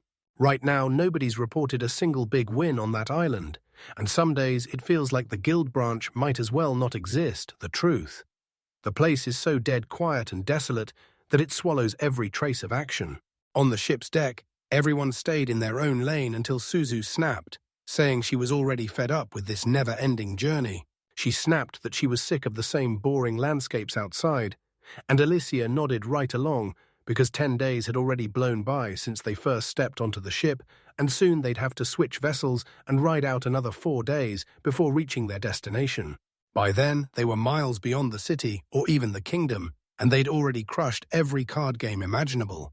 So now they were staring at the hours, scrambling to figure out how to kill time. Suzu craves the kind of twist that nobody sees coming, so they kick off a detective game where every passenger slowly starts burning out, drowning in doubts and suspicions. The master detective spills the truth behind the suspect's motives. It's all tangled up in people's relationships, and she can't stop being thrilled, because this kind of story never ever gets boring. The protagonist snapped that he wanted 0 extra trouble, and Alicia leaned in, asking who the detective was, only for the girl to grin and say, "Me." They all agreed right then that this was the end for them. And Lily couldn't shake the feeling that detectives always lead to disaster. Gerald leaned over and asked Lily what she was reading, and she shrugged that detective novels are all the rage lately. Then Suzu's gut tightened when she swore one of the men glanced her way like he was plotting something. She sprinted up to him, hands flying to her head, and blurted that she was investigating. Could she ask a few questions? The man just stared, completely stunned. Lilia yanked her along, groaning that boredom had shoved her into daydreaming she was a detective. Then she shot the man an apology, only for them to get stopped. The protagonist demanded to see the man himself, praying they could finally talk face to face, and asked if he was on the same page while the man fiddled with his cap. The girls just stared, utterly confused. Alicia clocked it immediately. He'd been tailing them for ages, snapping photos and lurking to eavesdrop. And the protagonist said they didn't feel in danger, so they kept circling around him, while Suzu fumed, furious that he was trying to play detective. He offered to introduce himself, but the guy said, "Skip the warm-up if you want." Then he hit them with the bombshell they'd insulted the Grand Duke. He introduced himself as Hatton, a reporter for a tiny magazine, and acted thrilled to meet them. But the girls clocked that something felt off. He burst into a laugh and nodded like, "Yep, that's exactly what I do." A plain routine gig where he hunts down gossip people can't stop talking about, and then puts it into words. But the protagonist never expected anyone to find him interesting enough for an article. Yet the journalists clearly did. Gerald said he doesn't like how shady people are sneaking around, and since everyone's already got beef with the Duke, somebody brave has finally stepped up to throw down no bias, no cover-ups, just the truth. They've got nothing to hide. The reporter thanked her for helping, leaned in and asked if he could take a close-up photo. Then Alicia fired back, asking if he'd join them, and he nodded, confirming every word. He even said that a beauty like her was just asking for a picture. And once the heroine turns heads at a party in King's Landing, she bolts with a middle-aged man straight to an island. Yeah, it's going to be a total sensation. The girl snapped back that it was offensive, and then he offered to snap a photo for the article Boom, and the girls swarmed the main character right away. The reporter demanded he switch his expression, straight up asking what smile he wore when he went against the Duke. Just a simple grin was all it took. He also clocked how stunning Lily was, and he couldn't help feeling jealous that he had 2 beauties like that. Right? Then he started firing off awkward questions that made the girls snap with outrage. Suzu lunged at him on pure instinct, snapping that he was getting on her nerves only to clamp onto him herself and watch him utterly lose his grip on what was happening. She yanked his neck until he collapsed, then she leapt off. Boom, he hit the floor and she casually bragged that she'd strangled him. Staring him down, she couldn't shake the fear that she'd gone too far. She'd once thought she was a brilliant detective, but it turned out she was the criminal. Then the protagonist brushed it off and told her not to worry, like everything was fine because they'd just gotten lucky. But after that, they need to stop messing around because nobody knows what's going on with this guy. The girl yells that she can't stand him because he's been thinking evil thoughts about Girolamo. Alicia snapped that she hated it when people talked trash about him, but if the truth was on their side, she could live with it.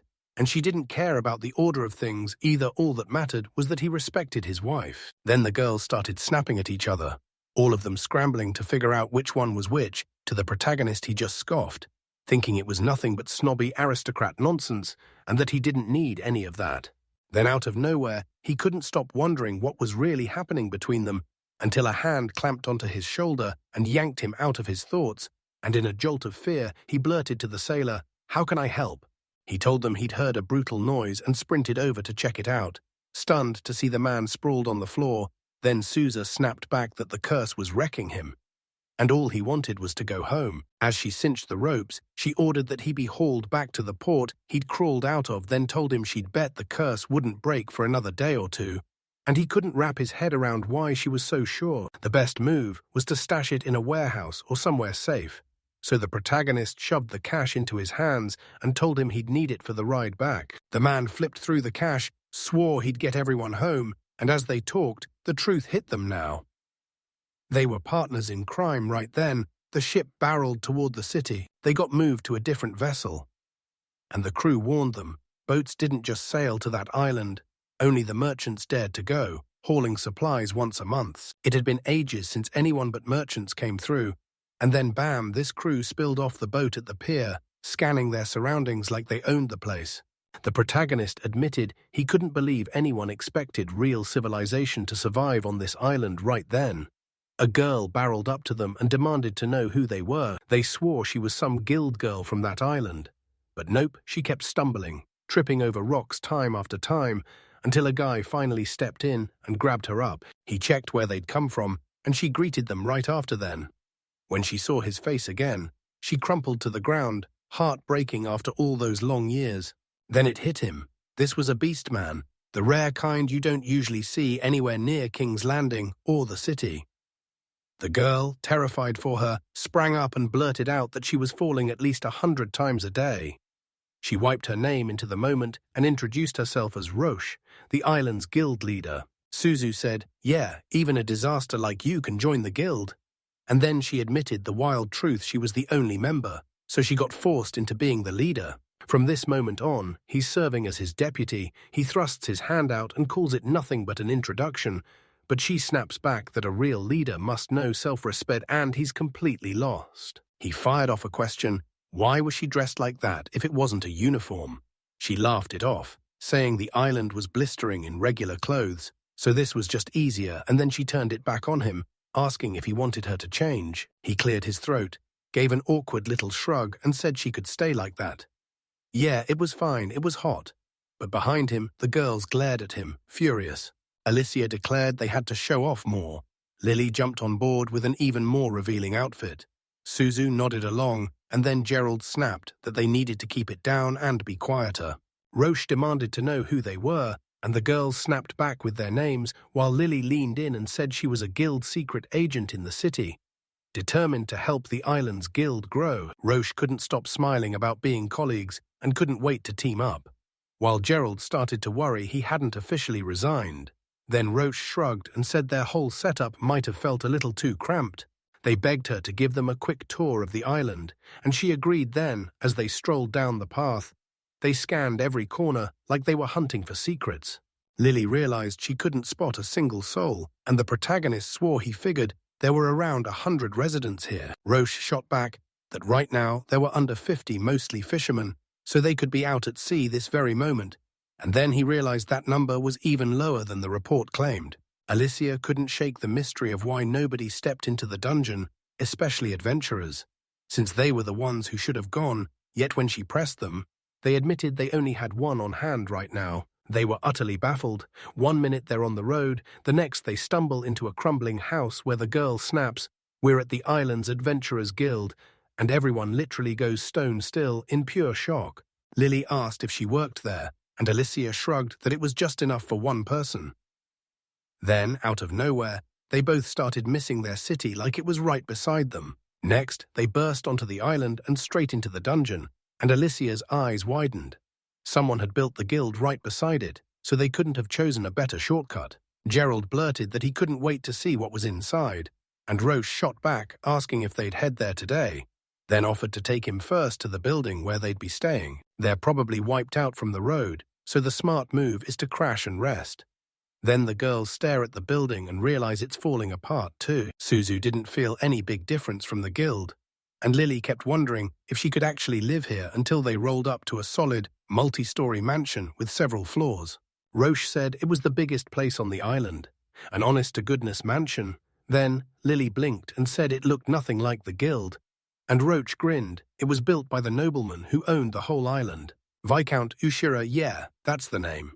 But the second he clocked that, the dungeon here wouldn't pay off. He bolted, fast. That's how the guild snapped up the house for cheap, and they got insanely lucky. But there was no way they could cough up this year's interest, so Gerald demanded to know if they'd auction the building instead. The girl waved it off and said everything would be okay because nobody in their right mind would buy property out in a remote nowhere. Suzu quickly realized the former guild leader was a tough one to crack because the guild's money was in absolute shambles. What use was an adventurer's guild when there was barely a single adventurer left? Still, as long as there was a dungeon, the guild had to stand. A man stepped out and demanded, "Are you the guild's new workers?" Then hauled all their stuff from the beach into the mansion. Roche nodded and thanked him. Gerald shot back, "Who are you?" And she grinned, saying he'd happily signed on as the mansion's new security guard. He introduced himself as Jian, and let me tell you, he's not only the security guard. He still does the real heavy lifting, like a fisherman used to, on the mainland, until age forced him to quit. With nowhere else to put his time and strength, he came here. The men traded greetings, and the protagonist instantly clocked that this old man felt different better than those 7 young guys. Something in the way he carried himself clicked like a match, and his face didn't make the protagonist flinch at all. Suzu watched the vibe between them, and she couldn't help but get curious. Roche told them that nearly every room on the second floor was theirs to pick, so they grabbed the one they liked and started unloading. Dinner was still cooking, then they hit the mansion halls and began exploring. In the room, the man clocked how spotless everything was, clean, roomy, and made for relaxing. Then he flopped onto the bed and realized that after spotting the guild building, he'd already pictured himself spending the night under the open sky, only to find he'd been sent way farther away. Later, they all piled into the dining room, staring in awe at the feast laid out for them, every dish and every piece of cutlery waiting. Then everyone slid into their seats. Roche grabbed the glass and declared it all delicious, telling them they could dig in as much as they wanted. When suddenly a rich, tempting aroma hit, and right then a girl showed up, asking if everything tasted just right for them. Roche looked her in the eye, called her Lila, and praised her like a job well done, then told everyone she'd already prepared everything. Lila bowed, declared she was the mansion's maid, and insisted they could all call her Lila. Staring them down, she said she'd be honored to serve the new guild leader, Mr. Giroldu. Then you noticed her small ears. The girls shot her a smile, convinced she'd turned back into a woman, and that she, too, was one of those beast men in disguise. Meanwhile, the protagonist clocked her impeccable manners, and it felt like they'd stepped straight into a nobleman's fancy reception. She told him she'd once worked on one of the capital's estates, where they trained her to the highest standard. Then she smirked, saying she'd actually been there when it all began. And that's why they later snapped her up to work as the housekeeper here. Turns out they'd even hired a few maids, but since the guild wasn't earning a dime, they got kicked out and sent packing. Roche also spotted a cook, then watched him get fired for embezzlement.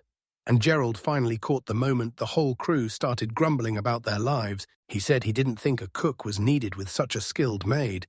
Then the food was absolutely delicious. They quickly apologized for piling all that work on her, and he added it straight, so there'd be no confusion. Lila told them she had 0 complaints, no matter how brutal the work got. Serving them was her duty, and it was her joy too, plain and simple. Those words hit Roche so hard, she was overwhelmed, and she practically threw herself into Lila's arms. She tried to grab it, but it slipped away. Thump, she landed on the floor, and the protagonist, sipping from his glass, went, "All right, now it's our turn. We've got to show some real enthusiasm." The very next day, they charged straight for the dungeon, and at the dead of night, one of the girls slipped down the corridor toward a sealed door. The maid burst in and asked what happened, and Lily snapped back that she'd gotten up to use the bathroom, was already heading back, then swore she thought her room was right there. Lila shot back, "No, it's not," and told him straight that this was Mr. Girolamo's room. Hers was down at the very other end then. Out of nowhere, they started praising it like, what a fantastic piece of work. Alicia stood there, tense as a drawn bow, and when she remembered her name, she demanded she back up from the door because Alicia was about to kick off a brand new fight with the master, and just like that, everyone went dead still. Lila pressed her again. "What are you doing?" And she wouldn't let it slide if he tried to pull something shady, so Alicia mumbled, all sheepish, "We're just going to play cards or something, okay?" The maid snapped that a real lady like that could have cooked up a better excuse, and it crushed her with pure embarrassment, while Suzu just shrugged and called them all useless. Those two were the weakest among the 4 heavenly queens who adored their uncle. She barreled toward the girls, yelling that nobody could stop her until the maid yanked her up, slung her over her shoulder, and threw her away. The girl crumpled to the floor and let out a scream. Lily and Alicia panicked, hovering over her, begging, "Are you okay?" She shot back, "I'm not in any pain," and the maid quickly added, "I don't mean to brag, but I'm trained in self-defense." Then she said it calmly. She had asked them to keep this mansion, and the other mansion, dead quiet, and Suzu just stared, thinking how insanely strong that maid was. She pushed herself to her feet and insisted she still had to go. Lila couldn't wrap her head around that kind of grit, until the girl said her uncle was waiting for her. The other girls erupted in protest, insisting he'd been waiting for them. Yet the maid just stood there, totally lost about who they meant, and right then the protagonist bolted out. He tugged his glasses into place and snapped that they'd have to wake up early tomorrow. Then everyone finally started grumbling to each other, remembering they still had to hit the dungeon the very next day. Lily nodded and said she had to get up and see them off, and the protagonist just couldn't get her head around it, because Lily would be flying out with them tomorrow too. They'd all dive into the dungeon together, and it totally rattled her. Then the very next day, as the dungeon was already on its way out, the protagonist turned to everyone and demanded, "Did you all remember the dungeon info?" The girls shot back that they'd nailed every bit of paperwork, page by page, even though the crews dragged their feet. Then Lily chimed in that she was ready for anything. And just like that, all of them huddled together with their weapons up and waiting. Lily shot them a worry-filled warning. She didn't want to be dead weight in the dungeon, so she begged them to at least let her carry her own stuff, and Susie just shrugged it off, saying she was taking it way too seriously. Alicia waved him off and said he didn't need to worry. This dungeon was a cakewalk. The load was light, yet she still insisted she wanted to jump in and help. "All right, then I will hand you the supplies," he said, and then he made it clear your real job is to double-check the records that were compiled about a year ago, and with that he shoved a scroll into her hands. Then he leaned in and asked, "Can you handle this?" And she grinned, saying yes without hesitation. Next thing you know, they stepped into the dungeon side by side, one right behind the other, while he kept lighting the way forward. The dungeon stretched into darkness forever, and Roche swore the only adventurer on the island was already somewhere deep inside. If that's the case, with only 5 floors between them, they'll collide any minute. Then Suzu jolted, screamed, and shot her finger forward like, "Look, I can already see it."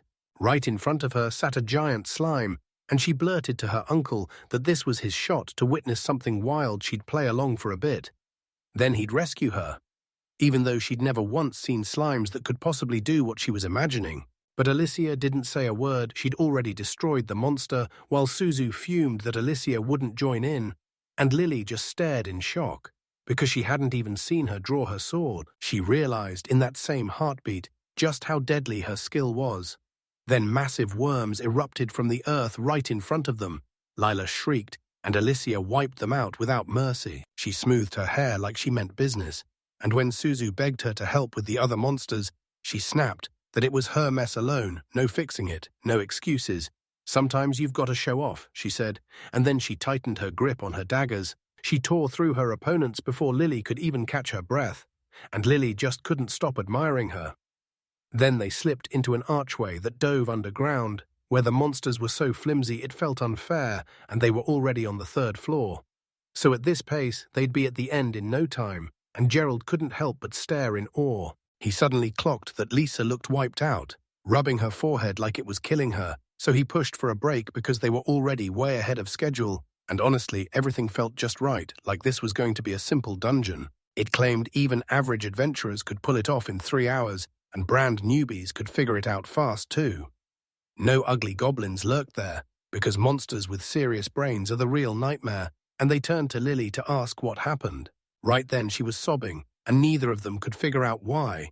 Even she couldn't explain it.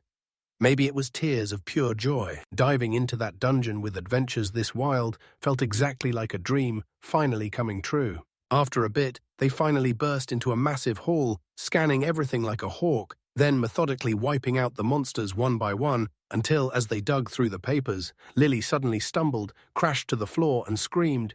The girls panicked and demanded what happened to her, and she blurted that she was studying the dungeon map, spotted a mistake, tried to correct it, then tripped. The protagonist snapped that he'd put her on the job, but she still had to keep her eyes on what was around her. Her health and safety came first, no question, eyes locked. She swallowed her pride and apologized with a serious face, promising she'd be way more careful from here on out. And the others just stared at her. Alicia told them, "If something needs writing, speak up so I can make sure I'm safe." And Lilia nodded right away. Gerald leaned in and said he'd check what comes next, and once the paperwork was finished, they'd head out together. Alicia leaned in and asked what she wanted to fix, and Lily shot back that they'd totally mixed up the 2 areas, and the shortcut back to where they are now wasn't even mapped yet. Honestly, the cartographer must be exhausted, because whoever drew it made the dungeon painfully boring. She knew dragging her into the dungeon was the right move, and yet he couldn't stop worrying about how brutal the monsters would be then. Out of nowhere, a rat lunged straight at him. He snapped out of her strike at the last second, dodging so cleanly she couldn't hit him, and when she finally crashed to the ground, he kept his eyes moving, scanning for what came next. This dungeon matches the 1st floor of the city's dungeon, or worse, so he figures it's basically the simplest one of the lot, even registered with the guild. But then he wonders if that easy label is exactly what makes it dangerous. Suddenly, he spotted a jaw-dropping room with an open ceiling, pure beauty, until he felt a human presence and caught the scent of an animal, and his gut told him something terrible must have happened to that adventurer. Hiding behind a rock, he spotted a girl cutting through the water, and when she said it was rare to find anyone out here, fear hit her hard. She asked him straight out if he was the guild leader who'd washed up on the island yesterday, and right away she noticed how fired up he was to tear into the dungeon. Then she introduced herself as an adventurer from right there on the island. Her name was Christy, and she hit that spring almost every single day. Then she asked this embarrassed man, "Am I really beautiful?" He shoved a towel into her hands and told her to get dressed first, but right then, someone lunged at him. A dog was going wild at him, and the girl laughed and said, "That's just my pup, Ken." The man, practically face to face with her at that moment, shot back that Ken was a super common name, and he couldn't believe it. Then he sprang back, apologized, and she waved it off. "Don't worry, I'm the one who brought you in like that," she said, before asking if he was interested. Rage flared in him at her words, and he shot back that she was as breathtaking as the spring's water glittering in the dark dungeon.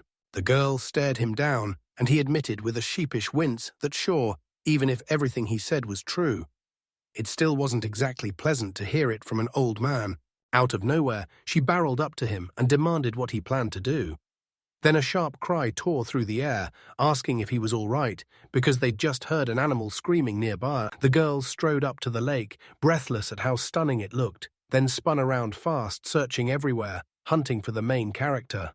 They spotted him on the dungeon floor, scratching a dog's head, and realized it was a puppy, yet Alicia refused to buy it, staring at the poor pup like it was the dungeon's cutest miracle. Fully stunned by just how adorable he was, they began stroking him and praising him like a perfect little angel.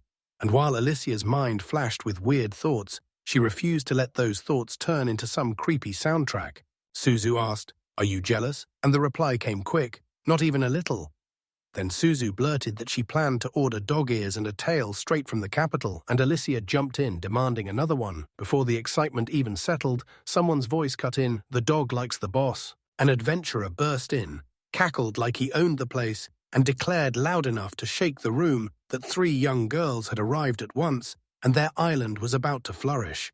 They flashed her another smile, but still assumed she was just some woman, and the protagonist pressed Christie for why she worked there. It was obvious from the way she moved that she knew this dungeon like the back of her hand. No rare loot, no real chance to test herself, so he saw zero reason to stick around. She told him she'd roamed everywhere, that this kind of challenge was just right for staying sharp every day, and that the island stayed warm all year, perfect turf for an adventurer ready to settle into retirement. He said it was interesting, but he wouldn't let her slam him so hard, and she just laughed before deciding to jump in too, because she was dying to know what he was planning to do on this island. He shot back that he wanted people from their own worlds to come here and chase real adventures, dreams, or reality.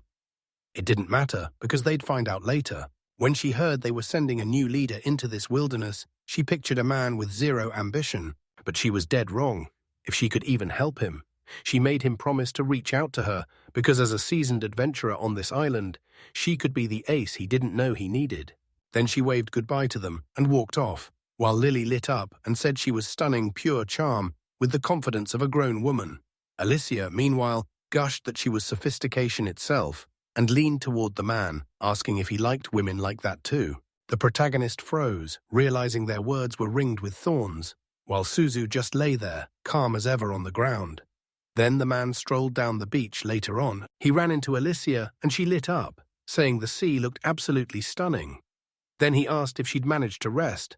They hadn't been underground for long, but the exhaustion was already hitting hard. She told him it was exactly like Christie said, just light exercise, and even though Lily was wiped out and fell asleep, he shrugged that it wasn't shocking at all since they'd pushed her hard, then added that Lily could see he was genuinely kind. He kept thinking, how do I make sure Lily, who's definitely not the adventurous type, doesn't get left alone?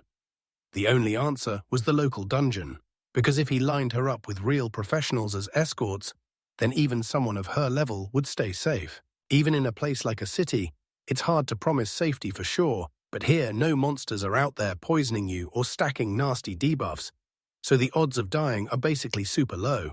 And that's when it hit him. This dungeon could be the perfect training ground for anyone new to adventure. Then the girl suddenly pointed and told him to look somewhere. She snapped that work had no place on dates, and he shot back that he wasn't lying. He was really there, scouting the island for a job, and then they spotted a hut standing right in the sea. It was this wide, shallow stretch of land, perfect real estate, so you could build houses there without chopping down a single tree. Alicia urged us to picture waking up every morning and staring out at the sea.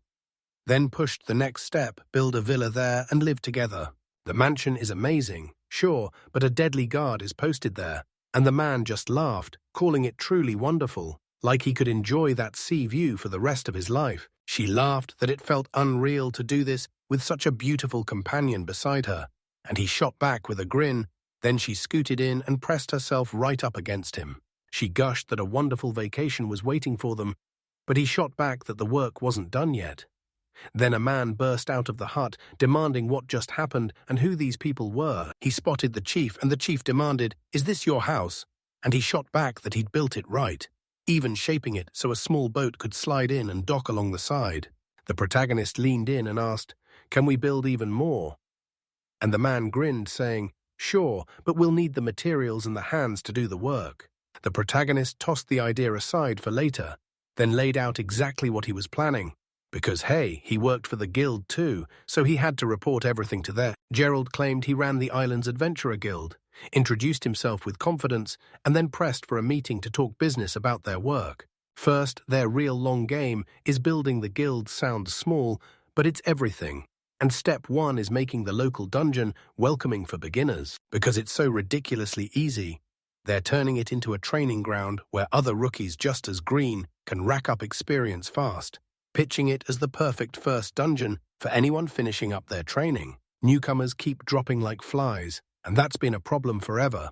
So he threw himself at the fix as a branch leader, but guiding every adventurer by the hand isn't what the guild's supposed to do. because each of them is determined to carve their own path. That's why this dungeon is pure gold, no catches, just instant experience, and the perfect chance to test how strong your bonds really are with your fellow trainees. Even if you blow it, the odds of dying are tiny, so go for it, fail, and try again. Then when you finally win, that confidence hits hard. That's why he pushes this idea for more than one reason. He'd watched young guys overestimate themselves and vanish, and he'd seen others crumble into despair after a comrade died, and it hurt like hell to see it happen day after day to someone like him. An adventurer doesn't always need to race straight to the finish. He learned that even tiny, steady steps can drag you closer to your dream, and he proved it the hard way. Roche grilled him about his experience, and he claimed he meant his friend instead, while Suzu urged that adventurers should live long and grind hard for the guild. Then he snapped that she'd completely misunderstood him. Alicia snapped that she was in and offered to guide them. Lily chimed in that if they had a guide like that, the newcomers would be thrilled, and Suzu immediately decided to tag along. That plain little dungeon is way too boring, so she's decking it out with traps to crank the adrenaline up. Lily clocked the rage on her face, and Gerald snapped that if she pulled that move in another dungeon, it'd turn into a real problem still. As a training trick, it might actually work. He clasped his hands in front of him and said, "All right, now we choose our next move." Then he set his sights on one mission, turning the island into a resort. The girls froze at that word, and Christy guessed he wasn't talking about the dungeon at all. Then the protagonist stepped in and confirmed exactly what she meant. In the morning, he dove into the dungeon, and by nightfall he strolled the beach, soaking up the star-filled sky like it was his reward because, as far as he knows, nothing else compares. Even retired adventurers, and the ones still active, are worn out from high-level dungeons. For people like that, this island is basically a dream vacation, and most of them are sitting on a fat stash of saved cash. Roche told him to wait. She told Gerald the guild was too broke to bankroll some fancy resort, and he didn't argue, he just smirked, saying he'd make it work somehow. Because he wasn't about to drop a luxury hotel right away. First, the simplest overnight shelters would do so. He grilled Jian about what they'd been talking about, and Jian admitted he figured the island's wood would be more than enough for the materials. Local fishermen are ready to jump in, so the work side is covered, and he even knows a construction specialist, but nobody's touching it for free. The protagonist shot to his feet and declared he'd finally figured out what to tackle first, rewriting every scrap of the local dungeon documentation, so he fired off a request to the beginner training center, and everyone who was free had to drop everything and help the builders. And that's it if he had to. He'd hash out every last detail with each of them, one by one. He rushed over, apologized to Lily and Roach for the interruption, then told them to grab every document they had and head straight to the living room. They nodded and agreed. He told Lilia to take over the mansion's first floor, for a bit handle visitors, tackle the guild work, and then he asked straight up if she was okay with that. She just smiled and said he only had to give the order. Now she's working for him, and she'll do anything he demands. Then she strides up, fixes his tie, and he shoots back that he gets it. But she shot back that if he wanted to use certain rooms in a special way, she'd switch the decor however he wanted. And he promised, "I'll let you know if I decide on anything." Rain hammered the outside streets, and since they had some free time, Alicia pushed the idea that Suzu should head back to the dungeon, only for Suzu to snap back that she had urgent business to take care of. As she stormed up the stairs, a yawn ripped through her voice. "I got dragged awake way too early this morning, and I just want to sleep." The girl totally got it.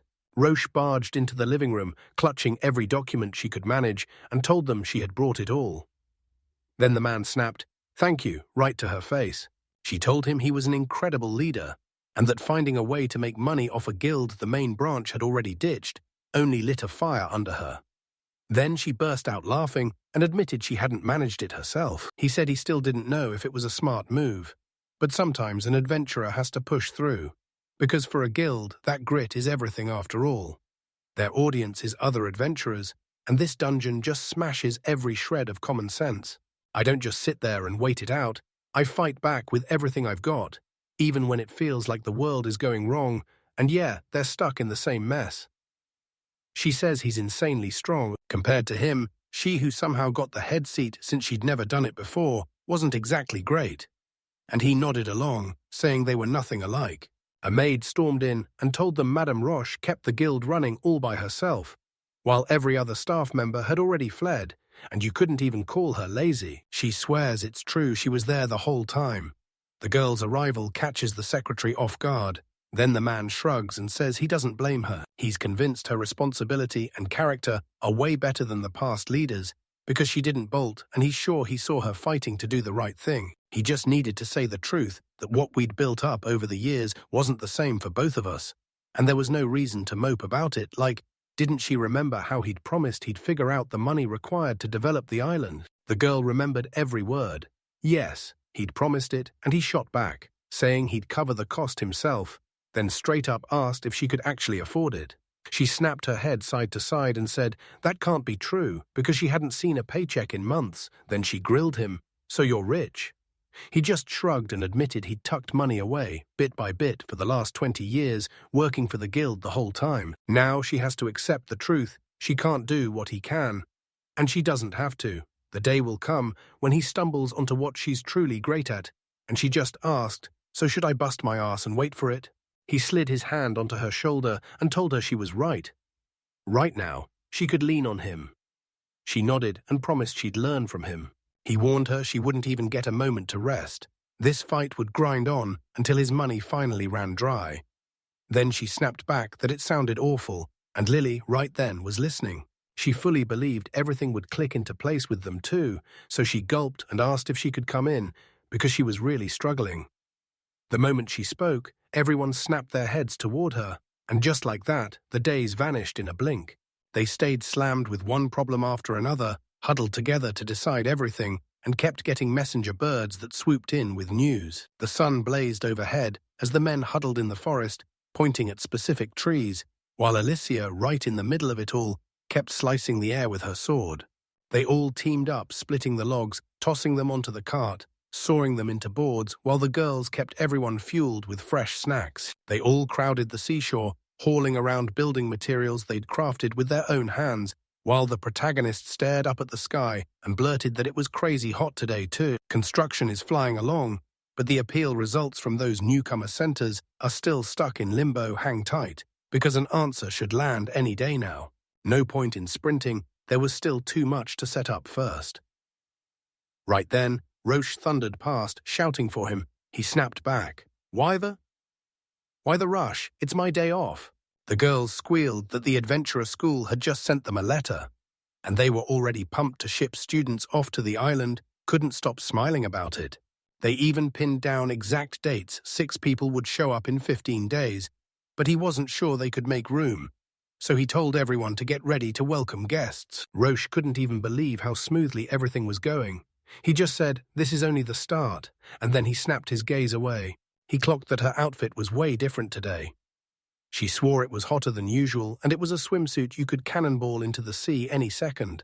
Just like the ones everyone back home wore. Then, out of nowhere, someone yanked his arm. The girls snapped at him that they hadn't touched the water since they landed on the island, and their faces screamed pure outrage. They're absolutely gorgeous, and they just keep grinding every day, and the girls are 100 on the same page, so he pitches it, "Let's all hit the water and go for a swim together." Потім він зрозумів, що його колеги, коли були дітьми, запросили його у свій світ, і він ніколи не замислювався, чи це цікаво, поки дівчата швидко не підійшли, не почали спілкуватися з ним і не запитали про всі деталі. Suzu told him to oil his bare body before the bath, and he just stared like, "Wait." "I didn't know that." Roach was stunned, completely lost as to what they were even doing. In the dungeon, monsters came charging at the humans. Then the girl said, "We spotted 5 giant rats." The boy snapped back, "Me and Lucia will hold them off." And he shouted for Carlo, "Cast the spell now." They jumped straight into the fight and realized their rivals weren't nearly as fast as they expected. Then the leader barked, "Carlo, use magic." And Carlo answered with burning glass. His strike slammed into several monsters, but he botched 2. One monster barely even flinched, still standing strong. Then the leader barked that it was perfect, since he'd scared them. And right after that, they kept the fight going with swords and arrows. Carlo's commander stood like a wall, shielding everyone with his own guard, while the rest crashed into the monsters until the very last one was all that remained. They surged after it, and Carlo blared, "Stop!" but they slammed into the room packed with skeletons, and before the girl could even react, she dropped to the floor as the attackers rushed in, already swinging at her, and she shut her eyes tight in sheer horror. Just then, Alicia burst in and smashed the skeletons with one savage swing, apologizing for cutting the moment short while their leader stepped in to help her up. They thanked her for the help, but she warned them it was a bad idea to chase after just one monster because you might stumble into a whole swarm of others. Lucia said she could feel it in her head too. And then the leader snapped that they'd just acted on impulse, thinking everything would turn out okay. She shot back that it wasn't funny at all, hearing that from a tank. Then laid it out plain. An adventurer's job is to slam through missions. Anything else is just wasting time. Especially if you're brand new, you should steer clear of fights and make a clean escape. Like this quest on the 2nd level. While you're hunting medicinal herbs, you're going to run into monsters right at the gathering spot.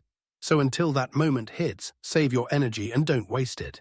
No one can afford injuries, so they lock in a tank, heavy defensive formation, and they guard their spells like gold, only letting a wizard fire off that explosion magic once. He confirmed it, and the tank demanded how she understood it. So the girl said they still had to hash out the best way to use the team's combat resources inside the dungeon. They swept through the medicinal herb field like it was nothing, then exhaustion hit hard, and the leader snapped. "Good news, we can finally see Ms. Alicia." Lucia blurted that he was crazy. Lucky she'd only ever heard stories about him before, then she still couldn't wrap her head around this. They were being followed by a celebrity who's even earned a spot in the Adventurers Hall of Fame. Carlo chimed in that Lucia's not just famous, she's also a model. Ice Sword Prince. Alicia is pure steel, tougher than her name sounds, and the student quietly wished she'd push him harder, while Carlo admitted she'd fought through hell, made it to the top, and now he had big questions he needed answered. He was so jittery he couldn't even hold on to a single word she said then. Out of nowhere, a whole group of people swept into the mansion. Inside, Lily broke into a grateful grin and thanked them for their work, then demanded a request and the exact items she'd asked for. Tank nodded and said he'd crushed the job. Lucia chimed in that she did the very same as everyone else. Roach raised a hand and told them to hang tight for a little while. Lily shoved the money into their hands and thanked them for sticking it out. Turns out that was their reward for crushing the task. They glanced at each other, realizing the hard quest was actually simple. And then Instructor Camellia leaned in to ask how they liked the first dungeon. She was starving, so she pushed them to hash out every last detail over dinner because, come on, they were probably hungry too, and she started to say she'd cover it. But this time the school was footing the bill for their accommodation and every meal on the island. A mountain of dishes got shoved onto the table in front of them, like it was covered in their monthly tuition fees, so they just sat back and dug in, and everyone lit up with pure satisfaction. She said, "Thanks to the guild, all our costs are super low, so don't you dare dirty the place or break anything." And everyone nodded along, right away. They dove into the meal, raving that the fish was incredible, and the meat wasn't any worse either. The whole island's cooks were so good, they practically hailed the maid. She threw out a quick apology for keeping them waiting, then slid over drinks like it was part of the show. Camellia declared that this tropical nut liqueur was so good she could sip it non-stop, and Carla shot back that she already had. Lucia blurted out that she wanted some too, and they shut her down fast. No, it wasn't in the price, so she'd have to cover it herself. She shot back that the boys had rewards coming with the order, so she wanted her cut right now. Then nudged Lila to hang on for a moment. The boys couldn't stop talking about how stunning the maid was, and they all agreed tomorrow they're going back again. But tonight they're calling it early, so they wake up fresh and ready. They'd checked out the hotel in daylight, and still couldn't wrap their heads around it. People built whole houses right out on the water. Sure, her hometown sits on the coast too, but it's brutally windy and the waves are so high, they'd never dare build like that. Lucia felt like she'd stumbled into a vacation she'd never actually lived, but the guy shut that down fast, saying if he'd had the money for trips, he never would have become an adventurer. Camellia said she'd heard this place was once a luxury resort, and with prices so brutal, they had to pray they wouldn't owe the owners anything. Still, after all that, they couldn't sleep a wink.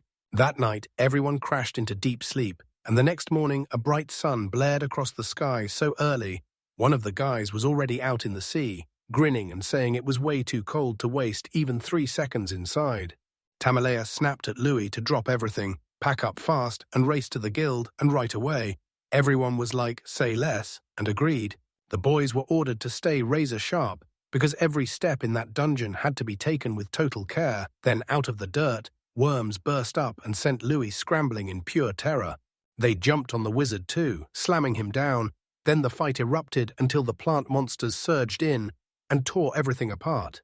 And now they were trapped, surrounded on every side, and they knew it was about to get ugly. The boy pushed for a retreat back to the last spot, because the wizard needed first aid right now, so Lucia nodded and promised she'd clear the path for them. Ludwig decided to hoist Carlo up himself, while Nina stepped forward to take the monster head-on. Then he'd slip back the moment the opening showed up. The girl started unloading her usual attack. They sprinted through the dungeon, blasting monsters as they ran, and just like that, boom, they escaped. And Alicia watched them vanish into safety. At the guild, the instructor praised them, then stopped dead when she realized what had gone down. Convinced Louis couldn't possibly retreat. Louis just shrugged and said he never needed to. He never bought a recovery potion. The instructor snapped back with a storm of insults right in his face. He told them those things cost a fortune, but he figured if he and Lucia nailed their jobs, they could wipe out dungeon-level monsters and snag their loot, so he only bought a first aid kit. Camellia wouldn't call it preservation, because when it's all said and done, they've got nothing left, because in any other dungeon, they wouldn't have slipped out that easily. 1 minute, they're fighting the acidic slime from the higher worms. The next, they're choking on poisonous plants, and there's no way they'd last a whole week trapped in there. They stormed into the dungeon like it was a playground, trying to prove they could handle the dangers, thought they'd just relax. Huh?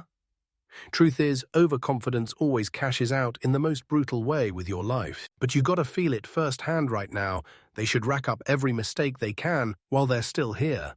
And just then, someone shouted the boy's name. Carlo insisted he was fine and could walk on his own. Then pushed for them to head back to the dungeon because it was only noon, and they still had a shot at finishing the quest. He stared him down and claimed they'd wipe out 10 slugs in seconds. Then the instructor called them back, but they still left.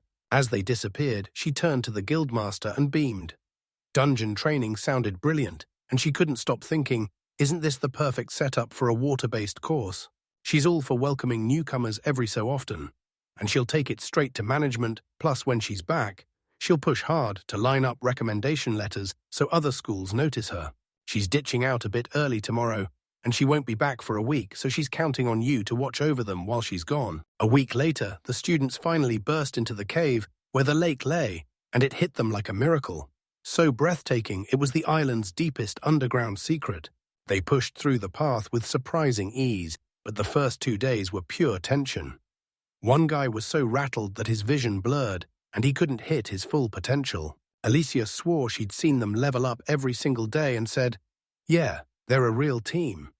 Ludovic insisted the whole secret was staying calm like him, and when Lucio looked at him, he couldn't believe it.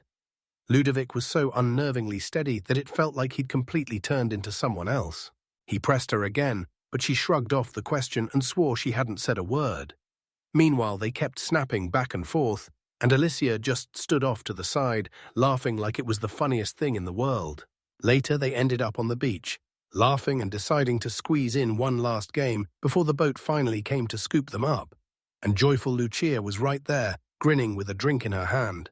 Right then, a boat was already pulling in, and it totally ruined their mood. Louis snapped that the girls should go make money in other dungeons, and then swing by here next time to vacation, and she blushed hard and nodded.